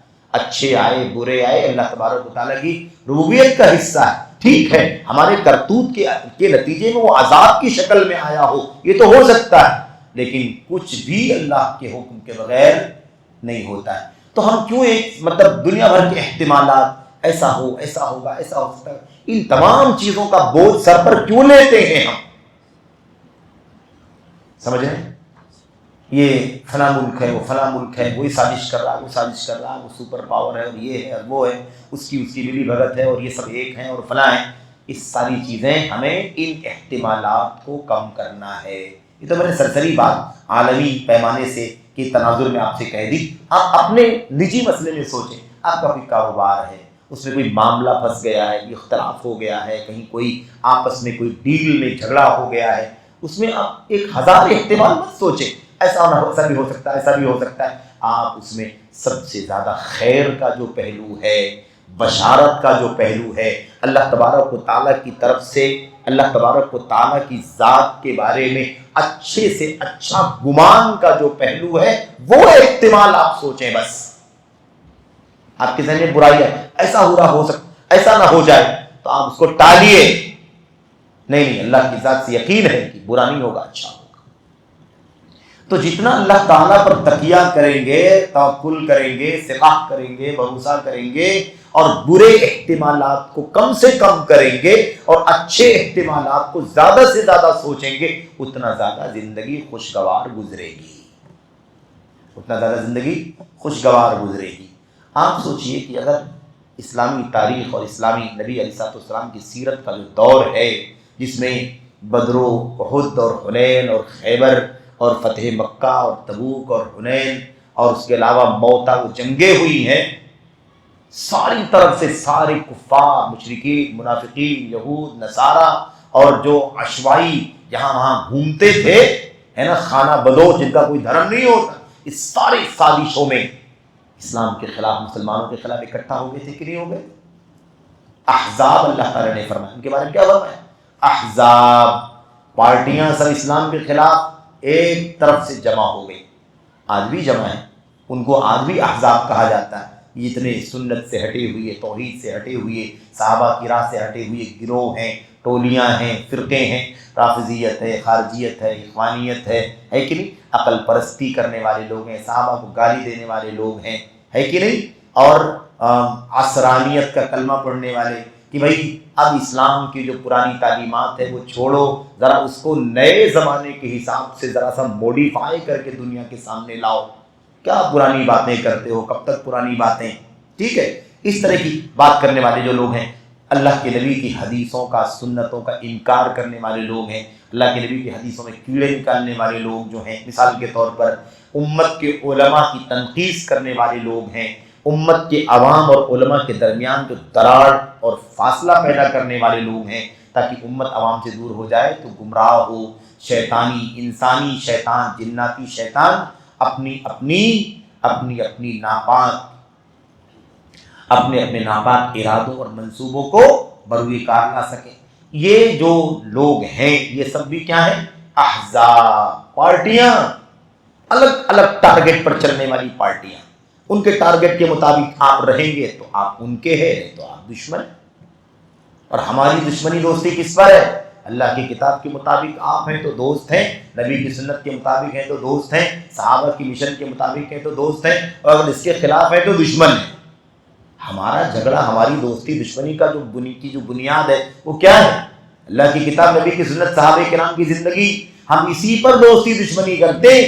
ہم الگ سے کوئی پارٹی بنائیں، الگ سے اس کے فیچرز بنائیں، الگ سے اس کے اہداف اور مقاصد بنائیں اور کہیں کہ بھئی اس پر آپ ہمارا ساتھ دیں گے تو آپ دوست ہیں، اور اگر اس پر ہمارا ساتھ نہیں دیتے ہیں تو دشمن ہیں۔ ان کو فرقہ کہا جاتا ہے، ان کو احزاب اور پارٹی کہا جاتا ہے، جو کتاب و سنت کے اصولوں پر نہیں اپنی مرضی کے اصول بناتے ہیں اور اس پر دوستی دشمنی کی بنیاد کرتے ہیں۔ شیعوں کا ساتھ ان کے عقیدے پر آپ دیں گے تو ان کے دوست ہیں، نہیں دیں گے تو آپ دشمن ہیں۔ خارجیوں کا ساتھ آپ دیں گے ان کے کہنے کے مطابق تو آپ دوست ہیں، نہیں تو آپ ان کے دشمن۔ یہ کون لوگ ہیں؟ احزاب۔ تو بہت یہ بات احزاب کے موقع کے حساب سے آ گئی کہ احزاب، اللہ نے اس کو احزاب کہا اپنی کتاب کے اندر۔ کفار، مشرکین، بت پرست جو ہیں وہ، اس کے علاوہ یہود، نصارہ، اور اس کے علاوہ حوازن، اصفہان، اس وقت کے جو قبائل تھے ان کا خاص طور پر ذکر ہے۔ یہ سب مل کر کے اسلام کے خلاف کھڑے تھے کہ نہیں کھڑے؟ تو اس زمانے میں کھڑے تھے۔ آپ سوچئے وہ حالت اگر ہوتی، وہ حالت آج نہیں ہے ہماری، اس وقت آپ سوچئے نبی کریم صلی اللہ علیہ وسلم اور آپ کے صحابہ کرام حالات کی نزاکت کو سامنے رکھ کر کے اگر ٹینشن لیتے تو کتنا ٹینشن لیتے، لیکن اتنی الجھنوں کے باوجود بھی صرف کس پر چل رہے ہیں؟ بشارت پر۔ ایسا ہو جائے گا، ویسا ہو جائے گا، کچھ نہیں ہوگا، انشاءاللہ خیر ہوگا، انشاءاللہ کیا ہوگا؟ خیر ہوگا، بھلا ہوگا۔ اس پر چلتے رہے، اور یہ بہت بنیادی مسئلہ ہے، بنیادی مسئلہ ہے۔ ایسے موقع ایک بار نہیں بہت بار آئے، ایسے موقع بہت بار آئے جب ساری امیدیں ختم ہو جاتی ہیں، احتمالات تو بہت سارے، ایسا نہ ہو جائے ویسا نہ ہو جائے، لیکن کبھی ایسی سچویشن بھی آتی ہے کہ بھئی موت آنکھوں کے سامنے کھڑی ہے، موت آنکھوں کے سامنے کھڑی ہے، راستہ ہی نہیں ہے بچاؤ کا۔ اس وقت بھی آدمی کو برائی کا احتمال نہیں کرنا ہے، نیکی کا احتمال کرنا ہے۔ موسیٰ علیہ السلام اور آپ پر ایمان لانے والے بنی اسرائیل 6 لاکھ کے قریب تقریباً، جیسا کہ بعض تاریخی روایتوں میں آتا ہے، اللہ کا حکم ہوا کہ ان کو لے کر کے جاؤ، ان کو فرعون کے چکر سے، چنگل سے نکل کر کے آپ بھاگ جاؤ، ان کو لے کر کے ہجرت کر جاؤ۔ ادھر نکلے، ادھر فرعونیوں کو پتہ چل گیا کہ یہ تو موسیٰ خود اور اپنے ساتھیوں کو لے کے نکل گئے۔ ادھر سے فرعون کا لشکر جرار پیچھے پیچھے لگ گیا اور پیچھا کرنے لگا۔ اب آگے جا رہے ہیں، پیچھے سے لشکر نظر آیا کہ فرعون کا لشکر آ رہا ہے، یہ تو ہم کو دبوچ کر کے ہماری جان لے لے گا، ہمیں نابود کر دے گا۔ تو اب کہاں جائیں؟ سامنے سمندر آ گیا، سمندر ہے، اس کو کیسے پار کریں؟ کوئی راستہ نہیں ہے، سامنے ٹھاٹھے مارتا سمندر، اس میں جائیں تو ڈوب کے مر جائیں گے، اور نہ ڈوبیں، اندر نہ جائیں، وہاں رک جائیں تو فرعون کے لشکر مار کے ختم کر دیں۔ راستے بند ہو گئے کہ نہیں بند ہو گئے؟ بھئی اب کچھ تو یہاں تو احتمال نہیں، یہاں تو موت آنکھوں کے سامنے دکھائی دے رہی ہے، لیکن ہمیں ایسی صورت میں بھی کیا کرنا ہے؟ ہمیں خوشی، مسرت، خیر کا پہلو تلاش کرنا ہے، ٹینشن نہیں پیدا کرنا، الجھنیں نہیں پیدا کرنی۔ بہرحال بعض لوگوں نے قوم میں بعض لوگوں نے حالات کو سامنے رکھتے ہوئے مایوسی جیسی بات کرنا شروع کر دی کہ اب تو ہم پکڑ لیے گئے، انا لمدرکون، ہم تو پکڑ لیے گئے، اب کہاں؟ یا تو یہاں ڈوب کے مریں گے، نہیں اگر نہیں جائیں گے، نہیں کودیں گے تو ادھر سے ہم مارے جائیں گے۔ موسیٰ علیہ السلام نے کہا یہ کیا بات ہوئی؟ کلا ان معی ربی سیہدین، اللہ تعالیٰ میرے ساتھ ہے، ان قریب اللہ تعالیٰ مجھے راستہ بتا دے گا کیا کرنا ہے، راستہ اللہ دکھائے گا، اور اسی راستے سے ہم نکل کر کے کامیاب ہو جائیں گے۔ یہاں موت ان کے سامنے کھڑی ہے، لیکن یہ دیکھیے مومن اچھا احتمال کرتا ہے، برے احتمالات سے بچتا ہے۔ الٹ گیا معاملہ کہ نہیں الٹ گیا؟ یہ اللہ نے سمندر میں خشکی کا راستہ بنا دیا، بنی اسرائیل نکل گئے، وہ جو مار ڈالنے والے تھے وہ خود اسی میں ڈوب کر کے مر گئے۔ ہوا کہ نہیں ہوا؟ تو اچھا احتمال، جتنے برے احتمال، ایسا ہو سکتا ایسا ہو سکتا ہے، اس کو ٹالیے، اس کو ہٹائیے۔ جتنا اس کا برڈن، جس کا بوجھ اپنے سر پر لائیں گے، اتنا زیادہ آپ کی نیندیں حرام ہو جائیں گی، اتنا زیادہ آپ کو الجھن پیدا ہوگی، زندگی کا سکون ختم ہوگا، زندگی میں خوشگواری نہیں آئے گی، بلکہ زندگی میں الجھنیں پیدا ہوں گی اور انسان کی نیندیں حرام ہو جائیں گی، انسان کو سکھ اور چین نہیں ملے گا، پھر وہ نوبت آئے گی ڈپریشن میں چلا گیا اور کومے میں چلا گیا اور موت کے گھاٹ اتر گیا۔ سارے مسائل اور سب پیش آتے ہیں موجودہ حالات۔ جتنا آدمی ایمان سے دور ہے اتنا ہی زیادہ ان راستوں پر چلتا ہے، اور جتنا آدمی ایمان سے قریب ہے، ایمان والا ہے، جتنا زیادہ ایمان میں پختگی ہے، اتنا ہی زیادہ الحمدللہ خوشحال زندگی گزارتا ہے اور بشارت کی زندگی گزارتا ہے۔ تو یہ ہے اس کا تذکرہ جو آپ کے سامنے کیا جا رہا ہے۔ ہمارے سامنے 10ویں بات، 11ویں بات کیا ہے؟ اس کا ایک علاج کیا ہے میرے بھائیوں؟ یہاں پر جو یعنی کہہ لیجیے کہ اگلا جو نقطہ ہے وہ یہ ہے کہ چاہے آپ کو کوئی دل کی بیماری کا مسئلہ، قلبی بیماریاں، یا مثال کے طور پر جسمانی بیماریوں کے پہلو سے سمجھا رہے ہیں، کیونکہ آج زندگی میں روگ کا مسئلہ، بیماریوں کا مسئلہ، ڈیزیز کا مسئلہ بہت مشکل ہے۔ کتنی ساری بیماریاں، کتنی فتاک اور جان لیوا بیماریاں موجود ہیں، لا علاج ہیں اب تک، یعنی اس کا علاج اللہ تعالیٰ نے اتارا ہے، لیکن اب تک وہاں تک لوگ پہنچ نہیں سکے۔ ہر بیماری جس کو اللہ نے اتارا اس کا علاج بھی اتارا ہے، لیکن کوئی ضروری نہیں ہے کہ اس کا علم مطلب اسی وقت سب کو ہو گیا، اس کا وقت آئے گا تو اس کا علم، اس بیماری کے علاج کا علم لوگوں کو ہوگا۔ بہرحال ایسی صورتحال میں آپ دیکھیے، اس سے بچنے کے لیے سب سے بڑا ہتھیار کیا ہے؟ ایسی صورت میں جسمانی بیماریاں، قلبی بیماریاں، جس سے انسان کو بہت زیادہ الجھن ہوتی ہے، بے چینی ہوتی ہے، آدمی کو ڈپریشن میں اور ٹینشن میں چلا جانا پڑتا ہے، ہمارے لیے ضروری ہے کہ ہم دل جو ہے نا، ہمارا دل، اس دل کے اندر بہت سارے وہم، اوہام، خیالات آتے رہتے ہیں۔ دل میں کیا ہوتے ہیں؟ اوہام آتے رہتے ہیں، خیالات آتے رہتے ہیں، انفعالات آتے رہتے ہیں۔ کیا مطلب ہے؟ یعنی کیا مطلب؟ انسان کے دلوں میں ایسے خیالات، برے خیالات۔ اچھا، خاص طور پر آدمی اگر کچھ اس قسم کی واقعی سن لے اور ایمان کمزور ہو، تقدیر پر ایمان مضبوط نہ ہو، تو ایسی صورت میں اگر کسی ہارٹ کے مریض کو مرتے ہوئے دیکھا ہو تو اپنے بارے میں اگر سن لے کہ ہاں رپورٹ میں ہارٹ کی بیماری آئی ہے، تو سوچتا ہے کہ بھائی میں بھی مروں گا ہی، موت آ جائے گی۔ وہ دیکھو وہ بیمار تھا، ہارٹ کی بیماری میں مر گیا، میں بھی مر جاؤں گا۔ آئی بس، تو یہ گندے خیال دل میں نہیں لانا، وہم نہیں پیدا کرنا۔ بیماری ہے وہ کیا ہے؟ بیماری ہے۔ بیماری سے شفا دینے والا اللہ تبارک و تعالیٰ ہے۔ اللہ نے شفا لکھی ہوگی، شفا ہوگی، موت لکھی ہوگی تو موت ہوگی۔ ہارٹ کے مریض 50 سال سے زندہ ہے۔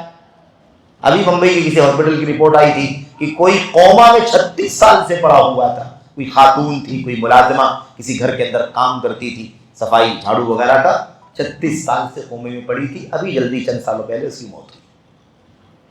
دیکھ، تو ایسا کچھ نہیں، یہ جو خیالات آتے ہیں نا دل کے اندر، ان گندے خیالات کو، مایوس کن خیالات کو، اوہام کو ٹالو، دلوں سے نکالو، دلوں سے ان تمام چیزوں کو کیا کرنا ہے؟ نکالنا۔ کیسے نکلے گا؟ دل کو مضبوط کرنا ہے۔ دل کو مضبوط کرنے کے لیے خمیرہ لگتا ہے کہ نہیں لگتا ہے؟ ہاں، لیکن یہاں ایمان کا خمیرہ لگے گا۔ ایمان، توحید، تقوی، اللہ پر ثقہ، اعتماد، وثوق، توکل، اس سے دل مضبوط ہوں گے۔ تو دلوں کو مضبوط کرنے کے لیے ایمان کی روشنی لگتی ہے، ایمان کی روشنی لگتی ہے۔ اور ظاہر سی بات ہے کہ اگر دل مضبوط نہیں ہوگا تو ان اوہام اور خیالات سے تو آدمی ایسے ہی بیمار ہو جائے، ایسے ہی اس کو میرے بھائیوں، اس کی زندگی تنگ ہو جائے گی۔ اس لیے اوہام اور خیالات سے، جس کے ذریعے سے، جس کے نتیجے میں مطلب جو بری سوچ لانے والے خیالات ہیں، برے افکار لانے والے جو خیالات اوہام دل کے اندر آتے ہیں، اس کو روکنا ہے اور اس سے روکنے کے لیے، دل کو قوت اور مضبوطی پہنچانا ہے، دل کی قوت اور مضبوطی کے لیے ہمیں ایمان کی، تقوی کی ضرورت ہے۔ اور اس کے لیے اور کس چیز کی ضرورت ہے؟ اس کے لیے ضرورت ہے پکے دل والے، مضبوط دل والوں کی سیرت پڑھنا، ان کی داستانیں پڑھنا۔ نبی کریم صلی اللہ علیہ وسلم کی زندگی، آپ کا دل کس قدر مضبوط دل تھا، آپ کو کتنا ستایا، کیسے کیسے حالات سے گزرے، آپ سوچئے، ہے نا۔ نبوت کی ذمہ داری ہے کہ نہیں، معاشی مسائل ہیں، اور کفار کا، مشرکین کا پورے ہر طرف سے کیا ہے، آپ کا گھیراؤ ہے، اور اسی بیچ میں منافقین نے نبی کریم صلی اللہ علیہ وسلم کی زوجہ ام المومنین طاہرہ مطہرہ عفیفہ حضرت عائشہ رضی اللہ تعالیٰ عنہ پر زنا کی تہمت لگا دی۔ آپ بتائیے، مطلب دل کتنا مضبوط ہونا چاہیے، مطلب یعنی مصیبتوں کا، آفتوں کا ہجوم ہے، انبار ہے، اس کے باوجود بھی نبی علیہ السلام کا دل دیکھا، تو اس سے کب ہوگا؟ اسی صورت میں ہوگا جب دل مضبوط ہو، اور دل کی مضبوطی کے لیے سب سے بڑا ذریعہ اللہ تبارک و تعالیٰ کی توحید سے، ایمان سے اس دل کو آراستہ کرنا ہے، اس میں تقوی کا نور بھرنا ہے، اور اللہ تبارک و تعالیٰ کی یاد، قرآن کریم کی تلاوت۔ اللہ کے نبی نے فرمایا صلی اللہ علیہ وسلم نے کہ تمہارا جو دل ہے نا، دل وہ سینے کے اندر ایسے ہی پرانا ہو جاتا ہے جیسے کثرت استعمال سے تمہارے کپڑے پرانے ہو جاتے ہیں۔ ان الایمان، تمہارے دلوں میں ایمان ایسے پرانا ہو جاتا ہے، بوسیدہ ہو جاتا ہے، جیسے تمہارے کپڑے پرانے ہو جاتے ہیں۔ ان الایمان لیخلق فی جوف احدکم کما یخلق الثوب۔ تو اب کپڑے پرانے ہونے کی طرح سے دل میں ایمان بھی بوسیدہ ہو جاتا ہے، پرانا ہو جاتا ہے، اس پر گرد و غبار آ جاتا ہے، دھول آ جاتی ہے مثال کے طور پر، تو اس کو جلا دینا ہے، اس کو سیکل کرنا، اس کو چمکانا ہے، ماچ کر کے اسے ایک دم روشن کرنا۔ اس کے لیے کیا کرنا پڑے گا؟ اللہ کے نبی نے فرمایا فَاتْلُوا الْقُرْآنَ يُجَدِّدِ الْإِيمَانَ فِي قُلُوبِكُمْ، قرآن کریم کی تلاوت کرو، یہ قرآن کی تلاوت تمہارے دلوں میں ایمان کو نیا کر دے گی، تجدید کر دے گی۔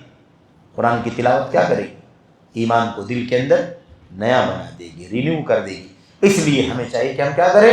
ہم اپنے دلوں کو مضبوط کریں۔ اس کے ذریعے سے جب دل مضبوط ہوگا، اور یہ مجلسیں جو علم کی مجلسیں ہیں نا، یہ اسی کا ذریعہ ہیں۔ آپ سوچیں گے ایمان پیدا کرو، ایمان کہاں سے لائیں گے؟ دل مضبوط کرنا ہے، ٹھیک ہے، دل مضبوط کرنے کا ذریعہ کیا ہے؟ اس کو ایمان اور تقوی سے بھرنا ہے۔ ایمان اور تقوی سے بھرنے کے لیے کہاں جائیں گے؟ علم کی مجلسیں۔ یاد رکھنا، یہی علم کی مجلسیں ہیں جس کے ذریعے سے ہمارے دلوں میں ایمان کا جذبہ، تقوی کا جذبہ، صالحیت، اور ایسے ہی اللہ تبارک و تعالیٰ کی طرف سے جو فیصلے ہوتے ہیں، خیر کے فیصلے ہوں، شر کے فیصلے ہوں، تقدیر جو کچھ بھی ہماری ہے، اس پر ہمارا دل مطمئن ہو، جمع رہے، ہم اس سے اس قدر دل برداشتہ نہ ہو کہ ہم کوئی دوسرا قدم اٹھا لیں، اور پھر شیطان ایسے موقع کا سخت فائدہ اٹھاتا ہے، آپ جان لیجیے، بہت عجیب و غریب فائدہ اٹھاتا ہے۔ اگر گھبراہٹ، وہم، گندے خیالات ہیں اور آپ بے چین ہو رہے ہیں، تو آپ کو راستہ بتائے گا، بھائی اس ڈاکٹر کو دکھائے نہیں ٹھیک ہوئے، اس ڈاکٹر کو دکھائے نہیں ٹھیک ہوئے، تو اب کیوں نہ کسی مزار پر جا کر دیکھ لیتے ہیں، بہت سارے لوگوں کو فائدہ ہوا ہے، چیک کرنے میں کیا جاتا ہے، فائدہ ہو جائے تو معاف کرنا۔ ایسا کوئی نہ سمجھے کہ اہل حدیث ایسا کیوں کرے گا، میں اہل حدیثوں ہی کی بات کر رہا ہوں، اہل حدیثوں ہی کی بات کر رہا ہوں، اہل حدیث گھرانوں کی بات کر رہا ہوں۔ ایک نہیں، 4-5 مثالیں ہمارے سامنے موجود ہیں، اہل حدیثوں کا گھرانہ، علمی گھرانہ، علماء ہے گھروں کے اندر، اور ان لوگوں نے بھی یہ کام کیا ہے، اس لیے کہ یہاں سے مایوس، وہاں سے مایوس، ایسا نہ ہو ویسا نہ ہو، لوگ شیطان نے دل میں ڈالا، ارے کیوں نہ کسی سے مطلب پانی پڑھا کر کے لے لو، پتہ نہیں کسی سے دعا کرا لو، کسی کے پاس جا کر رقیہ کرا لو، اس طرح سے کام بہت سارے لوگوں نے کیے ہیں۔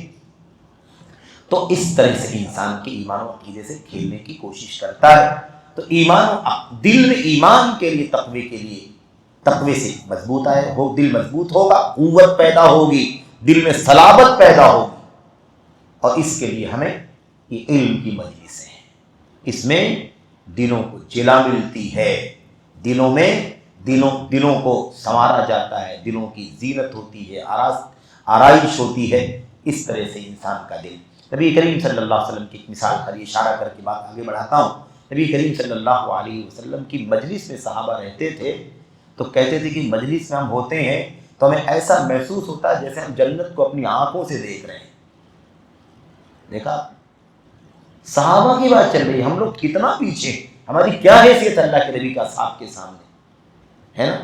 حنظلہ اسیدی کا واقعہ جانتے ہی، صحیح مسلم کے اندر حنظلہ اسیدی کی ملاقات ابو بکر صدیق سے ہو گئی، پوچھا کیا حال ہے حنظلہ، کیا حال ہے؟ وہ حنظلہ نہیں ہے، غزوہ احد والے حنظلہ نہیں ہے جنہوں نے، ہے نا، نئی نئی شادی ہوئی تھی اور صحبت کر کے آئے، میدان جنگ میں شریک ہو گئے اور اس کے بعد ان کو فرشتوں نے غسل دیا، وہ نہیں ہے، یہ حنظلہ اسیدی ہے، وہ یہ دوسرے صحابی ہے، حنظلہ ان کا بھی نام ہے۔ حضرت ابو بکر سے ملاقات ہوئی، دوپہر کا وقت تھا، پوچھا کیا حال ہے؟ کہا کیا حال پوچھتے ہو، حنظلہ تو منافق ہو گیا ہے، حنظلہ منافق ہو گیا، نافق حنظلہ۔ بہت حیران ہوئی ابو بکر صدیق، یہ کیسی بات کر رہے ہو؟ ماں بھی کا یا حنظلہ، کیا بات ہے، ایسی کیسی بات بولتے ہو منافق ہو گئے، کیا کر دیا آپ نے منافق ہو گئے؟ کہا بس کیا بتاؤں میں، حنظلہ منافق ہو گیا۔ پوچھا، بار بار اصرار کیا تو کیا کہا حنظلہ منافق اس طرح سے ہو گیا کہ جب ہم اللہ کے نبی کی مجلس میں ہوتے ہیں، آپ کا درس سنتے ہیں، آپ ہمیں جنت اور جہنم کی باتیں بتلاتے ہیں، ایمان کی روشنی ہمارے دلوں میں بیٹھتی ہے تو ایسا لگتا ہے نا، جنت کا ذکر، جہنم کا ذکر، کأننا رأی عین، تو ہمیں لگتا ہے کہ جنت کو آنکھوں کے سامنے دیکھ رہے ہیں۔ اگر جنت سامنے دکھائی ہے تو آپ بتائیے نیکی کا جذبہ کتنا بڑھ جائے گا، نیکی کا جذبہ کتنا بڑھ جائے گا۔ جنت سامنے اور جہنم سامنے ہے تو گناہ سے ڈرنے کے لیے آدمی کتنا فکر مند ہو جائے۔ تو کہتے ہیں کأننا رأی عین، ایسا لگتا ہے کہ جنت کو، جہنم کو اپنی آنکھوں سے دیکھ رہے ہیں۔ وَإِذَا خَرَجْنَا مِنْ عِنْدِ النَّبِيِّ صلی اللہ علیہ وسلم وَعَافَسْنَا الْأَزْوَاجِ وَالْأَوْلَادِ وَالضَّيَعَاتِ، اور جب اللہ کے نبی کے پاس سے نکلتے ہیں، بیویوں کے پاس آتے ہیں، بچوں کے پاس آتے ہیں، اور جو گھر کے کام کاج، کھیتی باڑی، کاروبار میں لگتے ہیں، انکرنا انفسنا، تو ہمیں خود اپنے آپ سے اتنی نفرت ہوتی ہے کہ بیان نہیں کر سکتے۔ خود نفرت ہوتی ہے اپنے، اتنا برا ہو گیا میں، کاروبار کرنے لگا، کھیتی میں اللہ کو بھول گیا، نماز میں غفلت ہو رہی ہے، سستی ہو رہی ہے، دین کا جذبہ کمزور ہو گیا۔ کہتے ہیں یہ جو حالت ہے نا، وہاں رہتا ہوں تو ایسا، اور مجلس سے باہر نکلتا ہوں، گھر بار میں بال بچوں میں آتا ہوں تو ایسا ہو جاتا ہے۔ منافقت ہی تو ہے، تو اور کیا ہے۔ اسی لیے کہہ رہا ہوں کہ منافق ہو گیا حنظلہ۔ تو وہ اللہ کے نبی صلی اللہ علیہ وسلم کے پاس لے کر کے آئے، کہا چلو اللہ کے نبی کے پاس چلتے ہیں۔ گئے اللہ کے نبی کے پاس، اللہ کے نبی سے کہا اللہ کے نبی یہ حنظلہ ہے، ان سے میں نے خیریت پوچھی تو کہا حنظلہ منافق ہو گیا۔ اللہ کے نبی نے پوچھا کیا ہو گیا، وہی بات بتلائی، آپ کی مجلس میں ہوتے ہیں تو ایسا ہوتا ہے اور باہر نکلتے ہیں تو الگ کیفیت ہو جاتی ہے۔ تو اللہ کے نبی نے فرمایا اچھا تو تم کیا چاہتے ہو، جیسے میری مجلس میں رہتے ہو ویسے وہی کیفیت جو میری مجلس میں رہتے ہوئے ہوتی ہے، کیا تم چاہتے ہو کہ مجلس سے نکلنے کے بعد بھی وہی کیفیت رہے؟ ایسے نہیں رہے گا، وہ کیفیت باقی نہیں رہے گی۔ اگر ایسا ہی رہتا، لو انکم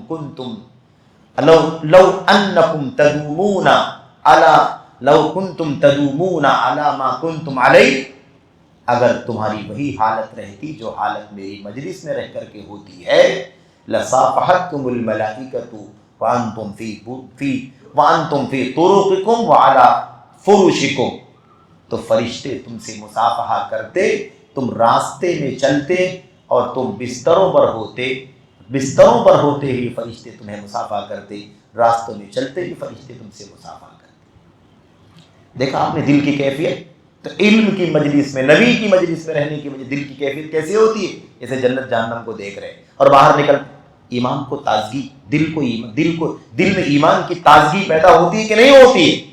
علم کی مجلسوں سے ہی یہ کام ہونے والا ہے، اس لیے کوئی دوسرا شارٹ کٹ نہیں ہے ادھر ادھر کا۔ علم کی مجلس کا مطلب یہ ہے کہ ایسی مجلس میں فزیکلی بیٹھا جائے، اللہ کے گھروں میں سے کسی گھر میں بیٹھا جائے، خطبات جمعہ ہیں، دروس ہیں، اجتماعات ہیں، پروگرام ہیں، نمازوں کے بعد کے دروس ہیں، یہ علمی حلقات ہیں، لمبے دورات ہیں، جو جیسی چھوٹی بڑی مجلسیں منعقد ہوتی ہوں، ان مجلسوں میں بیٹھیں جہاں سراپا قرآن سنت اور صحابہ کی زندگی بیان کی جائے۔ کانوں کو لذت ملنے والی مجلسوں سے کوئی فائدہ نہیں ہوتا، کہانیاں سننے سے، لوریاں سننے سے کچھ فائدہ نہیں ہوتا۔ ادھر ادھر کے سچے واقعات، سچے جھوٹے واقعات، قصے، کرامات اور مختلف انداز کی ان باتوں سے آپ کے دل پر، آپ کی طبیعت پر کوئی اثر پڑنے والا نہیں ہے۔ وہ چند منٹوں کی لذت ہوگی، بس کانوں تک پہنچے گی وہ لذت، کانوں میں تو رس ضرور گھولا جائے گا لیکن دل تک نور نہیں پہنچے گا۔ اس لیے ہمیں چاہیے کہ ہم سراپا کتاب و سنت کے علم سے وابستہ رہیں اور ایسی مجلسوں کی تلاش میں رہیں۔ خیر یہ بات ہوگی۔ اس کے بعد 12ویں جو بات ہے، 12واں جو راستہ ہے نا خوشحال زندگی کے اسباب میں سے 12واں سبب وہ یہ ہے کہ اللہ تبارک و تعالیٰ، یہ جو بات ابھی چل رہی تھی اس میں تھوڑی سی اور وضاحت ہے، وہ یہ ہے کہ اللہ تبارک و تعالیٰ پر جتنا دل کا اعتماد ہوگا، دل کا یقین ہوگا، ہے نا، اور اتنا ہی انسان خیالات سے بچے گا، خیالات کا، اوہام کا پریشر لینے سے، اس کا اثر لینے سے بچے گا، کیونکہ اللہ تبارک و تعالیٰ پر توکل اور اعتماد کیا کرے گا؟ اسے ادھر ادھر کے خیالات سے اور ادھر ادھر کے خیالات سے، دل کو بوجھل ہونے سے بچائے گا۔ لیکن اگر ہم ایسا نہیں کریں گے تو ایسی صورت میں کیا ہوگا؟ ایسی صورت میں وہ سب خیالات حاوی ہو جائیں گے اور ہم ڈپریشن میں چلے جائیں گے، ہم الجھن میں چلے جائیں گے۔ اس لیے ہمیں اس سے بچنے کی ضرورت ہے۔ اس کے بعد ہمارے سامنے جو اگلا نقطہ ہے وہ اللہ کے نبی علیہ السلام کی ایک حدیث، بہت پیاری حدیث۔ اچھا، اس کا تعلق جو ہے وہ عائلی زندگی سے ہے، خاندانی زندگی، زوجین، میاں بیوی کی جو زندگی ہوتی ہے نا، ازدواجی زندگی، اس سے اس کا تعلق ہے۔ اور یہ حدیث آپ سن لیں، اور اس کے بعد اس میں علامہ سعدی رحمۃ اللہ علیہ کہتے ہیں اس میں 2 عظیم فائدے اللہ کے نبی علیہ السلام نے بیان فرمائے۔ حدیث کیا ہے؟ حدیث اللہ کے نبی علیہ السلام فرماتے ہیں لا یفرق مؤمن مؤمنۃ ان کرہ منہا خلقا رضی منہا آخر۔ صحیح مسلم میں اللہ کے نبی نے فرمایا لا یفرق مؤمن مؤمنۃ ان کرہ منہا خلقا رضی منہا خلقا آخر۔ کوئی بھی مومن مرد کسی مومنہ عورت سے بغض اور نفرت نہ رکھے۔ زوجین کی بات چل رہی ہے، یعنی کوئی بھی میاں بیوی ہو، مومن مرد، مومن عورت، مومنہ عورت، اللہ کے نبی فرماتے ہیں اس مومن شوہر کو چاہیے کہ اپنی مومنہ بیوی سے بغض نفرت نہ رکھے۔ ان کرہ منہا خلقا رضی منہا آخر، اگر اس اپنی مومنہ بیوی کی کوئی عادت اسے ناپسند اگر ہوگی تو دوسری عادت پسند بھی ہوگی۔ دیکھا، سبحان اللہ، نبوت کی زمان آپ دیکھیں، مطلب پوری زندگی کا نچوڑ 2 لفظوں میں اللہ کے نبی نے بیان فرما دیا۔ پورے سماج کا جو جھگڑا ہے اس کا حل ایک جملے میں۔ واقعی یہ قوت اللہ کے نبی کے سوا کسی کو نہیں ملی کہ آپ اتنے جامع الفاظ استعمال کر کے آپ نے بتلا دیا۔ کوئی مرد، یعنی کوئی مسلمان مرد اپنی مسلمان بیوی کو ناپسند نہ کرے، اگر اس کی ایک عادت ناپسند ہوگی شوہر کو تو دوسری عادت اسے پسند بھی ہوگی۔ اب مسئلہ یہ ہے کہ وہ نفرت جو کر رہا ہے، کیوں کر رہا ہے؟ اس لیے کہ اس نے اپنی سوچ میں اسی گندگی کو رکھا ہوا ہے۔ اس کی 10 خوبیاں ہیں، 20 خوبیاں ہیں، 50 خوبیاں ہیں، اگر ایک کوئی عادت اس کی نہیں اچھی ہے تو اسی بری عادت کو لے کر کے آپ کیوں ٹک گئے؟ آپ نے اسی کو کیوں پکڑ لیا اور اسی ایک بری عادت کی وجہ سے آپ نے اپنے نفرت کرنا شروع کر دیا اس کی ایک برائی کے سبب بہت ساری اچھائیاں بھی تو ہیں اس کے اندر۔ ایک عادت گندی ہے تو بہت ساری عادتیں اچھی ہیں تو آپ نے ایک ہی عادت کو کیوں پکڑا جو بری ہے اور اسی بنیاد پر آپ نفرت کرنا شروع کر دیا۔ یہ تو عائلی زندگی کا خلاصہ ہے۔ شیخ نے علامہ عبد الرحمن بن ناصر السعدی نے کہتے ہیں اس کے بارے میں، اس حدیث کے اندر فائدتان عظیمتان، 2 عظیم فائدے، یعنی 2 بہت بڑی نفع کی چیزیں اس کے اندر موجود ہیں۔ کہتے ہیں پہلی چیز تو یہی ہے کہ نبی کریم صلی اللہ علیہ وسلم نے اس حدیث میں رہنمائی فرمائی ہے کہ ایک مرد کو، شوہر کو اپنی بیوی کے ساتھ کیسا معاملہ کرنا چاہیے، کیسا معاملہ کرنا چاہیے۔ اچھا، بات جو ہے وہ تو زوجین سے متعلق ٹھیک ہے، لیکن علامہ سعدی کہتے ہیں کہ بیوی کے علاوہ اور دیگر رشتہ داروں کے ساتھ، دیگر قریبیوں کے ساتھ، دیگر متعلقین کے ساتھ بھی یہی اسلوب ہونا چاہیے. سمجھ رہے ہیں؟ مثال آدمی کا بیٹا ہے، اب اس بیٹے کی بہت ساری خوبیاں ہیں، ایک خوبی ایک اس کے اندر عادت بری ہے. اب باپ کیا کرتا ہے؟ ساری اچھائیوں کو چھوڑ کر کے ایک بری عادت کی وجہ سے اسے نفرت کرتا ہے، غلط ہے. اگر ایک عادت بری ہے دوسری عادت اچھی بھی ہوگی اس کے اندر. اچھی عادت کیوں نہیں لیتے بھیا؟ اس کو کیوں نہیں آپ سمجھتے سوچتے؟ اس کو کیوں نہیں بیان کرتے؟ اس کو کیوں سامنے نہیں رکھتے؟ ایسے اور کوئی قریبی ہے، میں کہتا ہوں دوست ہی ہے، لے لو، دوست ہے، ایک دوست کے اندر 10 خوبیاں ہیں، ایک عیب ہے اس کے اندر. ہم نے اس ایک عیب کی وجہ سے اسے نفرت کرنا شروع کر دی. اس کے اندر اور خوبیاں بھی تو ہیں. سمجھ رہے ہیں؟ یہ باتیں اچھی طرح سمجھنے کی ضرورت ہے. اور ان سب کا تعلق کس سے؟ معاملات سے ہے. یاد رکھیں، اگر ایمان کا عقیدے کا مسئلہ ہوگا اور منہج کا مسئلہ ہوگا تو نفرت کے اصول فوراً یہاں پر فالو ہوں گے. نفرت کے اصول یہاں پر فوراً ہی آ جائیں گے اور اس کے مطابق عمل ہوگا. اس کے ضابطے الگ ہیں. یہاں بات کیا ہو رہی ہے؟ اخلاق کی، معاملات کی، بات چیت کی، رہن سہن کی، اس کی بات ہو رہی ہے. تو ایک بات تو یہ ہو گئی کہ بھائی آخر معاملہ کیسا ہونا چاہیے. معاملہ ایسا ہونا چاہیے کہ بہت ساری خوبیوں کے مقابلے میں ایک عیب کو نہیں پکڑ کے بیٹھنا چاہیے. خوبیوں کو دیکھیں گے تو وہ اچھی نظر آئے گی، ہے کہ نہیں؟ خوبیوں کو دیکھیں گے تو اچھی نظر آئے گی. الٹ بھی سکتے ہیں. ایک بیوی ہے، اسے اپنے شوہر کی 10 خوبیاں نہیں نظر آتی ہیں، ایک عیب نظر آتا ہے اس کے اندر. اسے بھی چاہیے کہ وہ ایک عیب کو نہ دیکھے، 10 خوبیوں کو دیکھے. سمجھ رہے؟ تو یہ کہتے ہیں کہ یہ معاملہ، یہ حدیث گرچہ میاں بیوی کے بارے میں ہے لیکن یہ تمام رہن سہن کے تمام معاملات میں اس حدیث کو برتا جا سکتا ہے. دوسری جو بات ہے وہ اصل ہے جو ہماری موضوع سے تعلق رکھتی ہے، وہ کیا ہے کہ اس حدیث کے اندر جو دوسرا جو فائدہ ہے وہ یہ ہے کہ اس سے ٹینشن ختم ہوتا ہے. اس سے ٹینشن ختم ہو جاتا ہے، قلق اور ایسے ہی الجھن، بے چینی ختم ہوتی ہے. دلوں میں صفائی، شفافیت آتی ہے اور ایک دوسرے کے واجب حقوق اور مستحب حقوق ادا کرنے کا جذبہ پیدا ہوتا ہے. آپ سوچیں کتنا بڑا سکون پیدا ہوگا جب ہم اس حدیث کا معنی سمجھ لیں گے. اس حدیث کا معنی سمجھ لیں گے تو کتنا سکون پیدا ہوگا. بھائی ہم ایک عیب کی وجہ سے، ایک غلطی کی وجہ سے ٹینشن میں رہتے ہیں، الجھن میں رہتے ہیں، بغض رکھتے ہیں، بات چیت نہیں کرتے. اس کا اثر بچوں کے اوپر پڑتا ہے، تعلیم پر پڑتا ہے، تربیت پر پڑتا ہے، خاندان پر پڑتا ہے، انسان کی اپنی صحت پر پڑتا ہے نا. صرف ایک عیب کی بنیاد پر ہم نے بیوی کو بھی الجھن میں ڈال دیا، پورے گھر کو الجھن میں ڈال دیا، خود الجھن میں پڑ گئے. پورے اچھے خاصے گھر کو ہم نے کیا کر دیا؟ ایک کمی کی وجہ سے، جبکہ 10 خوبیاں پائی جاتی ہیں، ایک کی وجہ سے ہم نے الجھن پیدا کر لیا کہ نہیں کر لیا؟ اگر اس نبوت کے فارمولے پر عمل کریں گے کہ اگر ایک عادت بری ہے تو دوسری بہت ساری عادتیں اچھی بھی تو ہے، آپ بتائیں کتنا دل کو سکون ملے، کتنی راحت، کتنی الجھن سے نجات ہے. اسی فارمولے پر چلو. ایک عیب دکھائی دیا، کوئی بات نہیں ہے، ایک عیب ہے نا، اس کی اصلاح کریں گے. ماشاءاللہ بہت ساری خوبیاں تو ہیں، بہت ساری خوبیاں ہے کہ نہیں. ام المؤمنین عائشہ صدیقہ رضی اللہ تعالیٰ عنہ، آپ سوچیے یہ بات میں یہاں سے اس تناظر میں بیان کر رہا ہوں کہ آج ہمارے یہاں خاندانوں میں شادی بیاہ کے زوجین میں، میاں بیوی میں جھگڑے، چھوٹے چھوٹے مسئلے پر طلاق کے پیش آ جاتا ہے. کھانا بنانے میں شکایت، نمک کم زیادہ کرنے میں شکایت، یہ کیوں نہیں بنایا، وہ کیوں بنا لیا، وہ کیوں نہیں بنایا، یہ کیوں بنا لیا، اس پر شکایت ہوتی ہے اور جھگڑا تو میں آگے بڑھتا ہے، شیطان اپنا کام کر لیتا ہے، طلاق ہو جاتی ہے کہ نہیں. یہ مسئلے پیدا ہوتے کہ نہیں ہوتے؟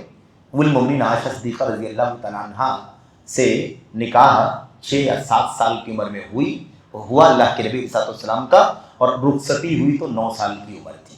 ام المؤمنین عائشہ صدیقہ رضی اللہ تعالیٰ عنہ کو روٹی بنانا نہیں آتا تھا. عمر کم تھی، کہتی ہیں کہ میں آٹا گوندھ بھی دیتی تھی تو بچپنا تھا، مجھے نیند آ جاتی تھی، بکری آ کر کے آٹا کھا لیتی تھی. روٹیاں کون بناتا تھا؟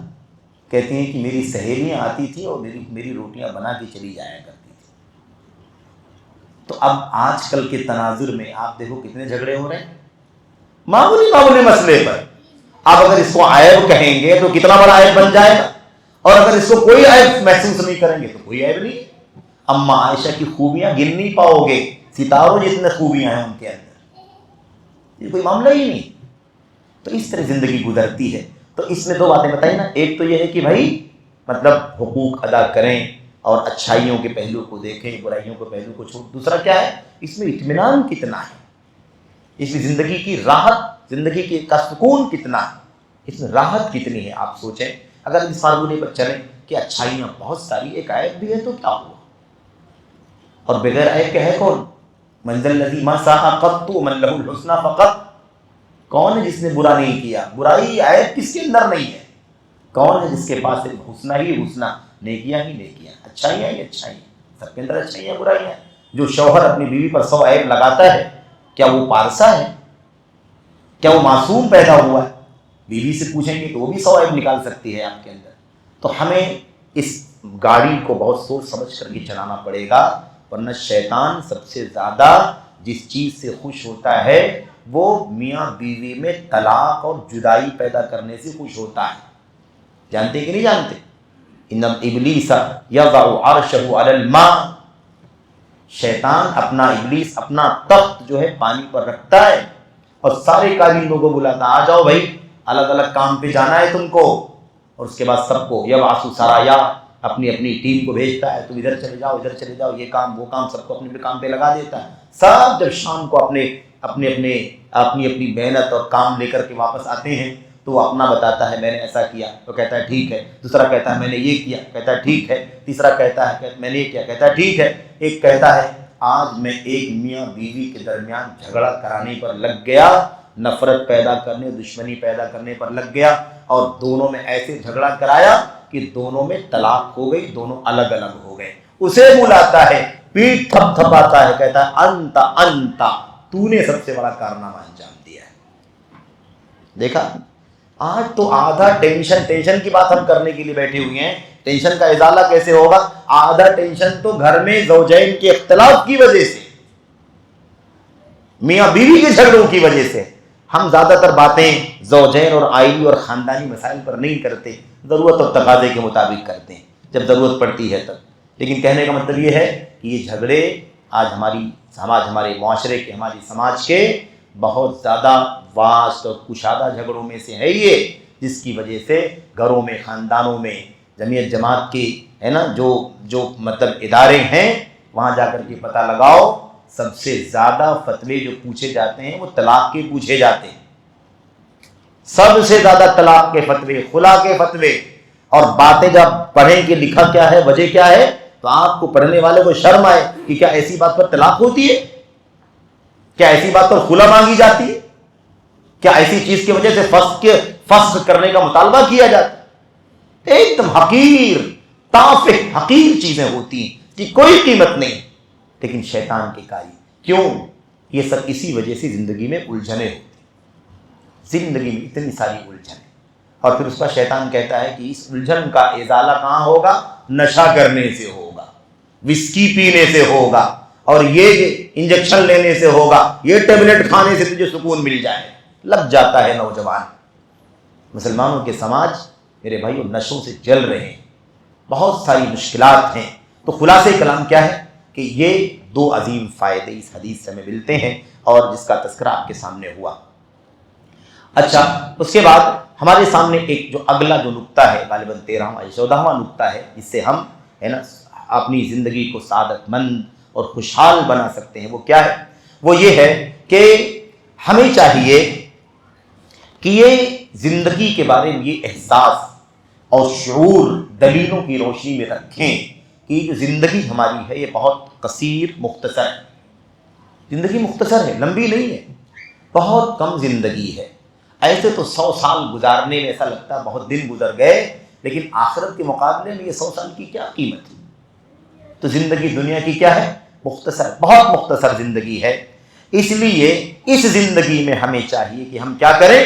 ہمیں چاہیے کہ ہم اس زندگی کو ٹینشن اگر آئے، الجھن اگر آئے تو اس کے ساتھ ساتھ چلنا مت شروع کر دیں، اس کا ساتھ چھوڑنے کی کوشش کریں. دیکھیں مطلب کیا ہے اس کا؟ مطلب یہ ہے کہ الجھن آ سکتی ہے، ٹینشن آ سکتی ہے، بیماریاں آ سکتی ہیں، جھگڑے اختلافات ہو سکتے ہیں کاروبار میں اور دیگر چیزوں میں، بہت ساری مشکلات آتی ہیں۔ ان میں اگر کوئی الجھن ذہن میں آئے، ٹینشن زندگی میں آئے، تو ہمیں یہ سوچنا ہے کہ اس سے جلد چھٹکارا کیسے حاصل کرنا ہے۔ اب ایک ٹینشن میں 2 سال سے پڑے ہوئے ہیں، 3 سال سے پڑے ہوئے ہیں، 4 سال سے پڑے ہوئے، کیوں پڑے ہوئے ہو؟ ان ٹینشنوں کو اپنے ساتھ لے کے مت چلو، اسے چھٹکارا حاصل کرنے کی کوشش کرو۔ یہ اصل مسئلہ ہے، ہمیں یہ سوچنا ہے، باقاعدہ سوچنا ہے۔ وہ ایک الجھن کی چیز ہو گئی ہے، لیکن اس میں ہمیں پڑنا نہیں ہے، اس کو اپنے ساتھ زیادہ چلنے دینا نہیں ہے، اس کو ذہن سے، دماغ سے نکالو اور اگلا کوئی اپنا قدم اٹھاؤ، اگلا کام کرو، اگلی چیزیں مشغول ہو جاؤ۔ کیوں؟ اس لیے کہ آپ 5 سال اس ٹینشن میں نکال دیے، 10 سال دوسرے ٹینشن میں نکال دیے، اور فلاں جھگڑے میں، فلاں پنچایت میں، فلاں کورٹ کچہری میں آپ نے نکال دیا، تو زندگی کا آدھا حصہ تو ایسی میں چلا گیا۔ سمجھ رہے ہیں؟ تو زندگی مختصر ہے، اس مختصر زندگی کو الجھنوں سے اور ٹینشن کی چیزوں سے، بے چینی کی چیزوں سے کیا کرنا ہے؟ دور کرنا ہے، یعنی کم سے کم اس کا ساتھ دینا ہے۔ تو کدورتوں کے ساتھ، الجھنوں کے ساتھ ہمیں استرسال کہتے ہیں۔ استرسال کا مطلب وہ چل رہا ہے تو اس کے ساتھ ہم بھی چلنا شروع ہو جائیں، یہ ہمیں نہیں کرنا ہے، کیونکہ یہ تو پھر مطلب ایک خوشگوار زندگی کے خلاف قدم ہوگا، پاکیزہ زندگی کے خلاف قدم ہوگا۔ ہمیں وہ نہیں کرنا تھا، ہمیں یہ کرنا تھا، لیکن ہم کیا کر رہے ہیں؟ ہم چاہتے ہیں زندگی خوشحال ہو، ہم جانتے ہیں زندگی خوشگوار ہو، ٹینشن سے، الجھن سے پاک ہو، ذرا راحت کی، سکون کی زندگی جیے، یہ ہم سوچتے ہیں، اور پھر ہم اس طرح کی چھوٹی چھوٹی ٹینشنوں کو ساتھ ساتھ میں لے کے چلتے ہیں۔ تو یہ اس ٹارگٹ کے خلاف ہو رہا ہے کہ نہیں ہو رہا؟ تو مومن اپنے ہدف کو سمجھے، مومن اپنے مقصد زندگی کو سمجھے کہ زندگی کی حد کتنی ہے، اس کی حقیقت کتنی ہے، اس کی مقدار کتنی ہے۔ بھائی کیا کتنی مقدار ہے انسانی زندگی کی؟ اس لیے ہمیں چاہیے کہ ہم اس چیز کو سمجھیں۔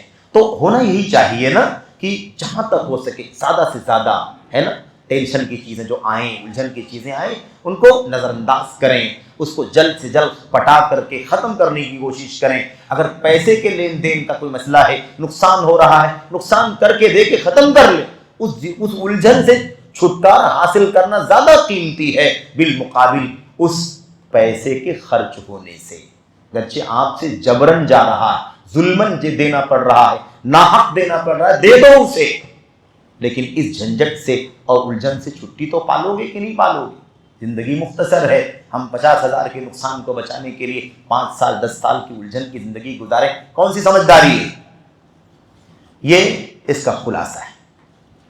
اس کے بعد 15ویں بات جو ہمارے سامنے ہے، 15ویں بات، ہم کیسے اپنے آپ کو خوشگوار زندگی میں ڈال سکتے ہیں اور سعادت مند زندگی گزار سکتے ہیں۔ اس کے لیے دیکھیے، آدمی کو چاہے کہ آدمی پر جب بھی کوئی تکلیف کی چیز آئے، مشکل کی چیز آئے، ناپسندیدہ چیز، یعنی کوئی ایسی چیز جو ہمارے لیے ناپسندیدہ ہے، تکلیف کی ہے، غم کی ہے، ناراضگی کی ہے، ایسی چیز کبھی بھی آئے، یا مثال کے طور پر ڈر ہو، یعنی ایسا ہو سکتا ہے، اندیشہ ہو، تو کیا کرنا چاہیے؟ کہتے ہیں کہ اس کا حل یہ ہے کہ وہ اس ہونے والی الجھن، آنے والی ٹینشن، اور جو آدمی کے پاس دین کے اعتبار سے یا دنیا کے اعتبار سے جو اس کے پاس اللہ تبارک و تعالیٰ کی طرف سے نعمت ہے، یعنی انسانی زندگی بہت ساری دنیاوی نعمتیں ہیں انسان کے پاس، بہت ساری دین کی نعمتیں ہیں اس کے پاس، یعنی ہمارے پاس توحید ہے، ہمارے پاس سنت ہے، ہمارے پاس حلال و حرام کی پرواہ ہے، ہمارے پاس فرائض ہے، ہم نمازوں کی پابندی کرتے ہیں۔ کتنی بڑی دین کی کتنی بڑی نعمت ہے ہمارے پاس۔ سب سے بڑی نعمت تو یہی ہے، دنیاوی نعمت بھی ہو سکتی ہے۔ اللہ تعالیٰ نے ہمیں مثال کے طور پر، ہے نا، خوشحال زندگی دی ہے، ہمارے پاس گھر ہے نا، اپنا گھر ہے، ہم آسانی کے ساتھ اس کے اندر رہتے ہیں۔ ہمیں اللہ تبارک و تعالیٰ نے خوبصورت بیوی، دیندار بیوی عطا فرمائی ہے، ہمیں اللہ نے اولاد سے نواز، مثال کے طور پر بہت ساری دینی اور دنیاوی نعمتیں ہمارے پاس ہیں۔ ہمیں چاہیے کہ اب اگر کچھ الجھن آ رہی ہے، ٹینشن کی چیز آ رہی ہے، تو وہ اس کے اور جو ہمارے پاس بہت ساری دینی اور دنیاوی نعمتیں، ان دونوں کے درمیان موازنہ کریں، کمپیئر کریں کہ الجھن زیادہ ہے کہ اللہ تعالیٰ کی دینی دنیاوی نعمتیں ہمارے اوپر زیادہ ہیں. موازنہ کریں. کیا کریں؟ موازنہ کریں. موازنہ کریں گے تو نعمتیں زیادہ ہیں، تو نعمتیں زیادہ ہیں تو اس کا اثر زندگی پر لینا ہے نا. ایک ٹینشن کا اثر زندگی پر لینا ہے کہ نعمتوں کی کثرت کا اثر لینا. جب ہم بہت ساری نعمتوں کو ہم جب ذہن میں لائیں گے، اس پر غور کریں گے تو ہمارا ٹینشن دور ہو جائے گا. اور اگر اس کے مقابلے میں ہم صرف اس پر نظر ڈالیں گے اور اسی کو سب کچھ سمجھیں گے، یہ ٹینشن آ گیا، یہ مصیبت آ گئی، تو اس کی وجہ سے ہماری زندگی میں الجھن اور ٹینشن آ جائے. تو اللہ تعالیٰ کی بہت ساری دینی اور دنیاوی نعمتوں کا موازنہ آنے والے یا ہونے والے الجھن اور ٹینشن سے کرے. نعمتیں بہت ساری ہیں دین کی، دینی اعتبار سے، دنیاوی اعتبار سے. تو ان نعمتوں کی بنیاد پر ہماری زندگی خوشحال ہو جائے گی، ہے کہ نہیں؟ ہم موازنہ ہی تو کریں گے. تو نقصان 5% ہے اور فائدہ کتنا ہے؟ 95% ہے. تو 95% کا فائدہ دیکھ کر کے، نعمت دیکھ کر کے ہماری زندگی میں خوشحالی آئے گی. اس لیے ہمیں چاہیے کہ جب بھی کوئی الجھن آئے تو اسی الجھن کو سر پہ مت بٹھا لو، دل میں مت اتار لو، بلکہ اس کے مقابلے میں نعمتوں کو رکھ کر کے موازنہ کر لو. نعمتیں زیادہ ہیں، اس کی وجہ سے آپ کی زندگی میں خوشحالی پیدا ہوگی. ہمیں چاہیے کہ ہم موازنہ کرنا چاہیے، موازنہ کریں، اور موازنہ کرنے کا فائدہ یہی ہوگا کہ ہمیں الجھن نہیں ہوگی، بلکہ ہم انشاءاللہ تبارک و تعالیٰ عافیت میں ہوں گے. ایک بات اور دیکھیں، باتیں بہت ساری جیسا کہ ہم نے عرض کیا، اس کے لیے لمبا وقت چاہیے، تو سرسری طور پر بات ہو رہی ہے. اکثر و بیشتر تو ہم دلائل سے بھی نہیں گزر رہے ہیں، اشارات کر کے آگے بڑھ جا رہے ہیں تاکہ کم از کم یہ موضوع آپ کے سامنے آ جائے. پھر کسی موقع پر اس کی تفصیلی انشاءاللہ تعالیٰ کسی دورے میں اس پر تفصیلی گفتگو کی جائے. اس سلسلے میں جو نفع پہنچانے والی فائدے مند چیزیں ہیں، کس چیز میں؟ ٹینشن دور کرنے، زندگی کو خوشحال بنانے میں جو نفع پہنچانے والی چیزیں ہیں، فائدے مند چیزیں، اس میں سے ایک چیز یہ ہے کہ آپ اچھی طرح سے جانیں،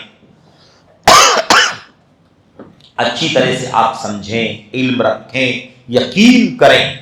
کیا؟ کہ اگر لوگ آپ کو تکلیف دے رہے ہیں، لوگ آپ کو اذیت دے رہے ہیں، اذیت جسمانی اذیت ہو، مالی اذیت ہو، سماجی اذیت ہو، پڑوس میں ہے آپ کو ٹارچر کیا جا رہا ہے، محلے میں ہے، معاشرے میں، کیسی بھی آپ کو جو تکلیف لوگ دے رہے ہیں، خاص طور پر مثال کے طور پر کوئی آپ کو برا بھلا کہہ کر کے آپ کو ہے نا گالی گلوچ دے رہا ہے، الزام لگا رہا ہے، بہتان لگا رہا ہے، یعنی زمانی تکلیف پہنچا رہا ہے آپ کو مثال کے طور پر، تو آدمی کو کتنا اس سلسلے میں کتنی الجھن ہوتی ہے کہ اتنی عجیب و غریب بات میرے بارے میں بول رہا ہے، مجھے گالیاں دے رہا ہے، جھوٹا الزام لگا رہا ہے. سمجھیں؟ ایسی صورتحال ہو تو آدمی کو چاہیے کہ اس ٹینشن سے نکلنے کے لیے یہ یقین رکھے کہ کسی کا آپ کو تکلیف پہنچانا، آپ کو تکلیف پہنچانا نہیں، آپ کے لیے تکلیف دہ نہیں ہوگا، بلکہ اس کا نقصان تکلیف دینے والے کو پہنچے گا. یہ کب ہوگا؟ لیکن جب آپ اللہ اور اپنے درمیان سچے ہوں گے. الصدق مع اللہ کہتے ہیں، الصدق مع اللہ، اللہ تبارک و تعالیٰ کے ساتھ بندے کو سچا ہونا چاہیے. یعنی میرا معاملہ اللہ کے ساتھ کیسا ہو؟ سچا ہو.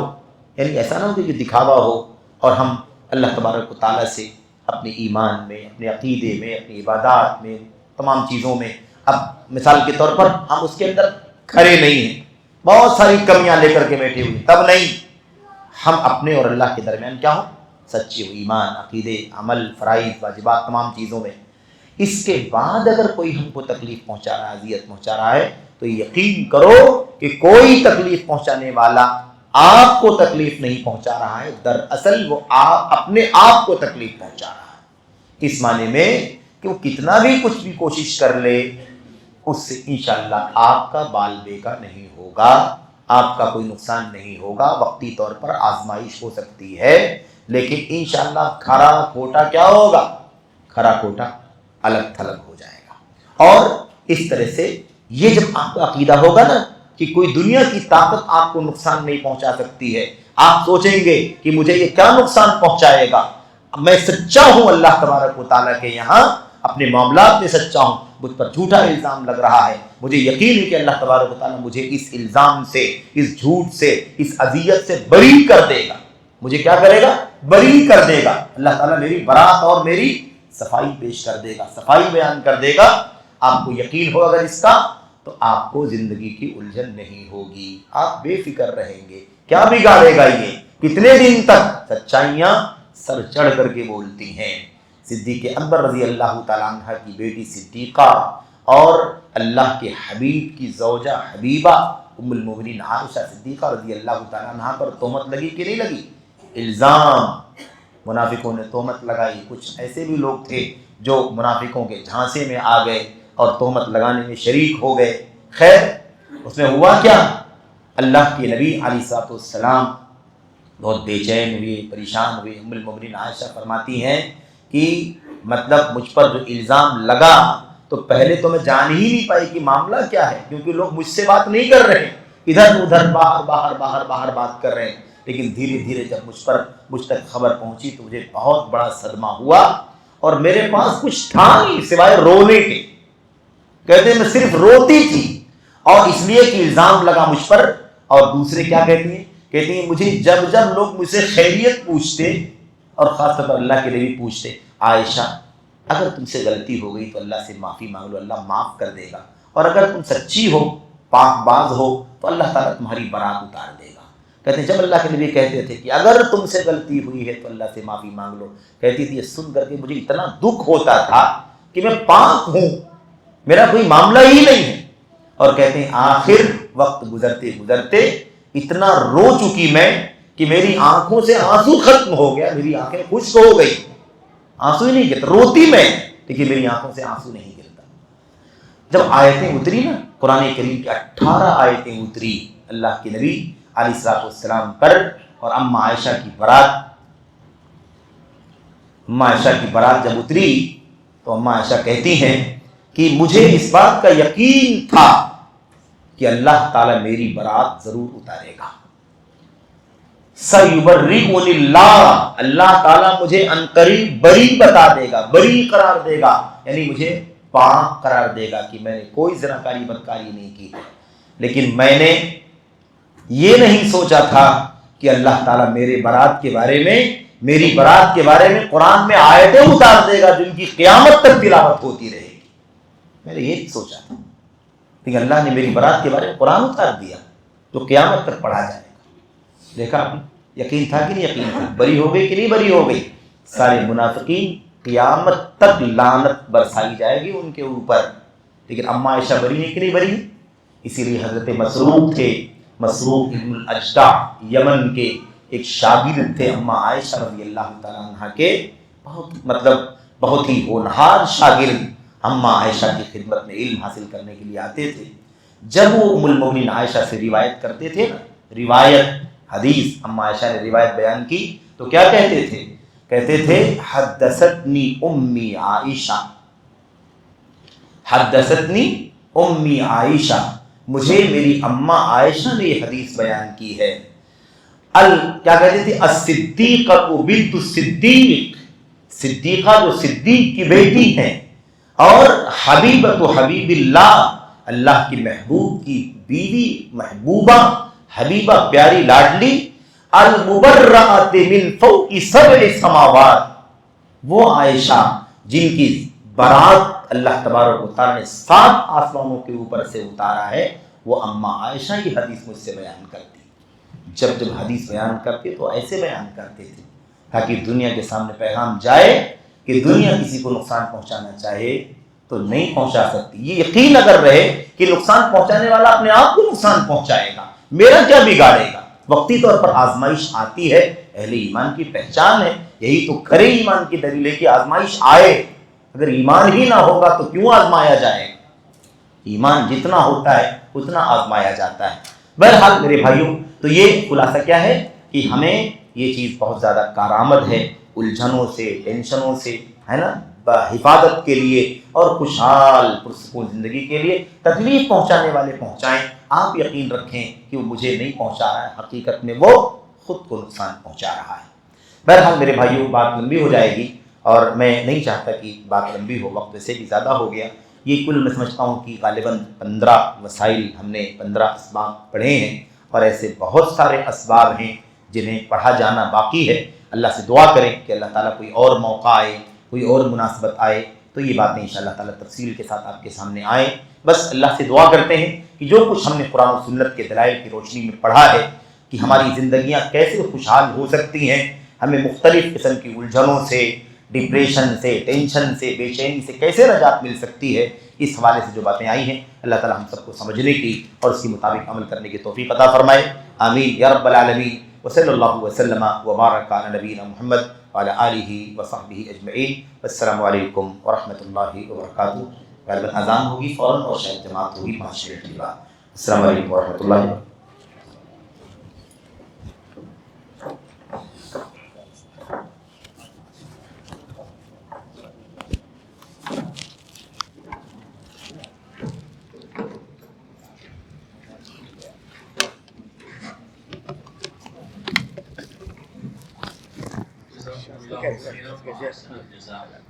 اللہ تعالیٰ سے دعا ہے کہ اللہ تبارک و تعالیٰ ہمیں شیخ محترم کی نصیحتوں پر عمل کرنے کی توفیق عطا فرمائے۔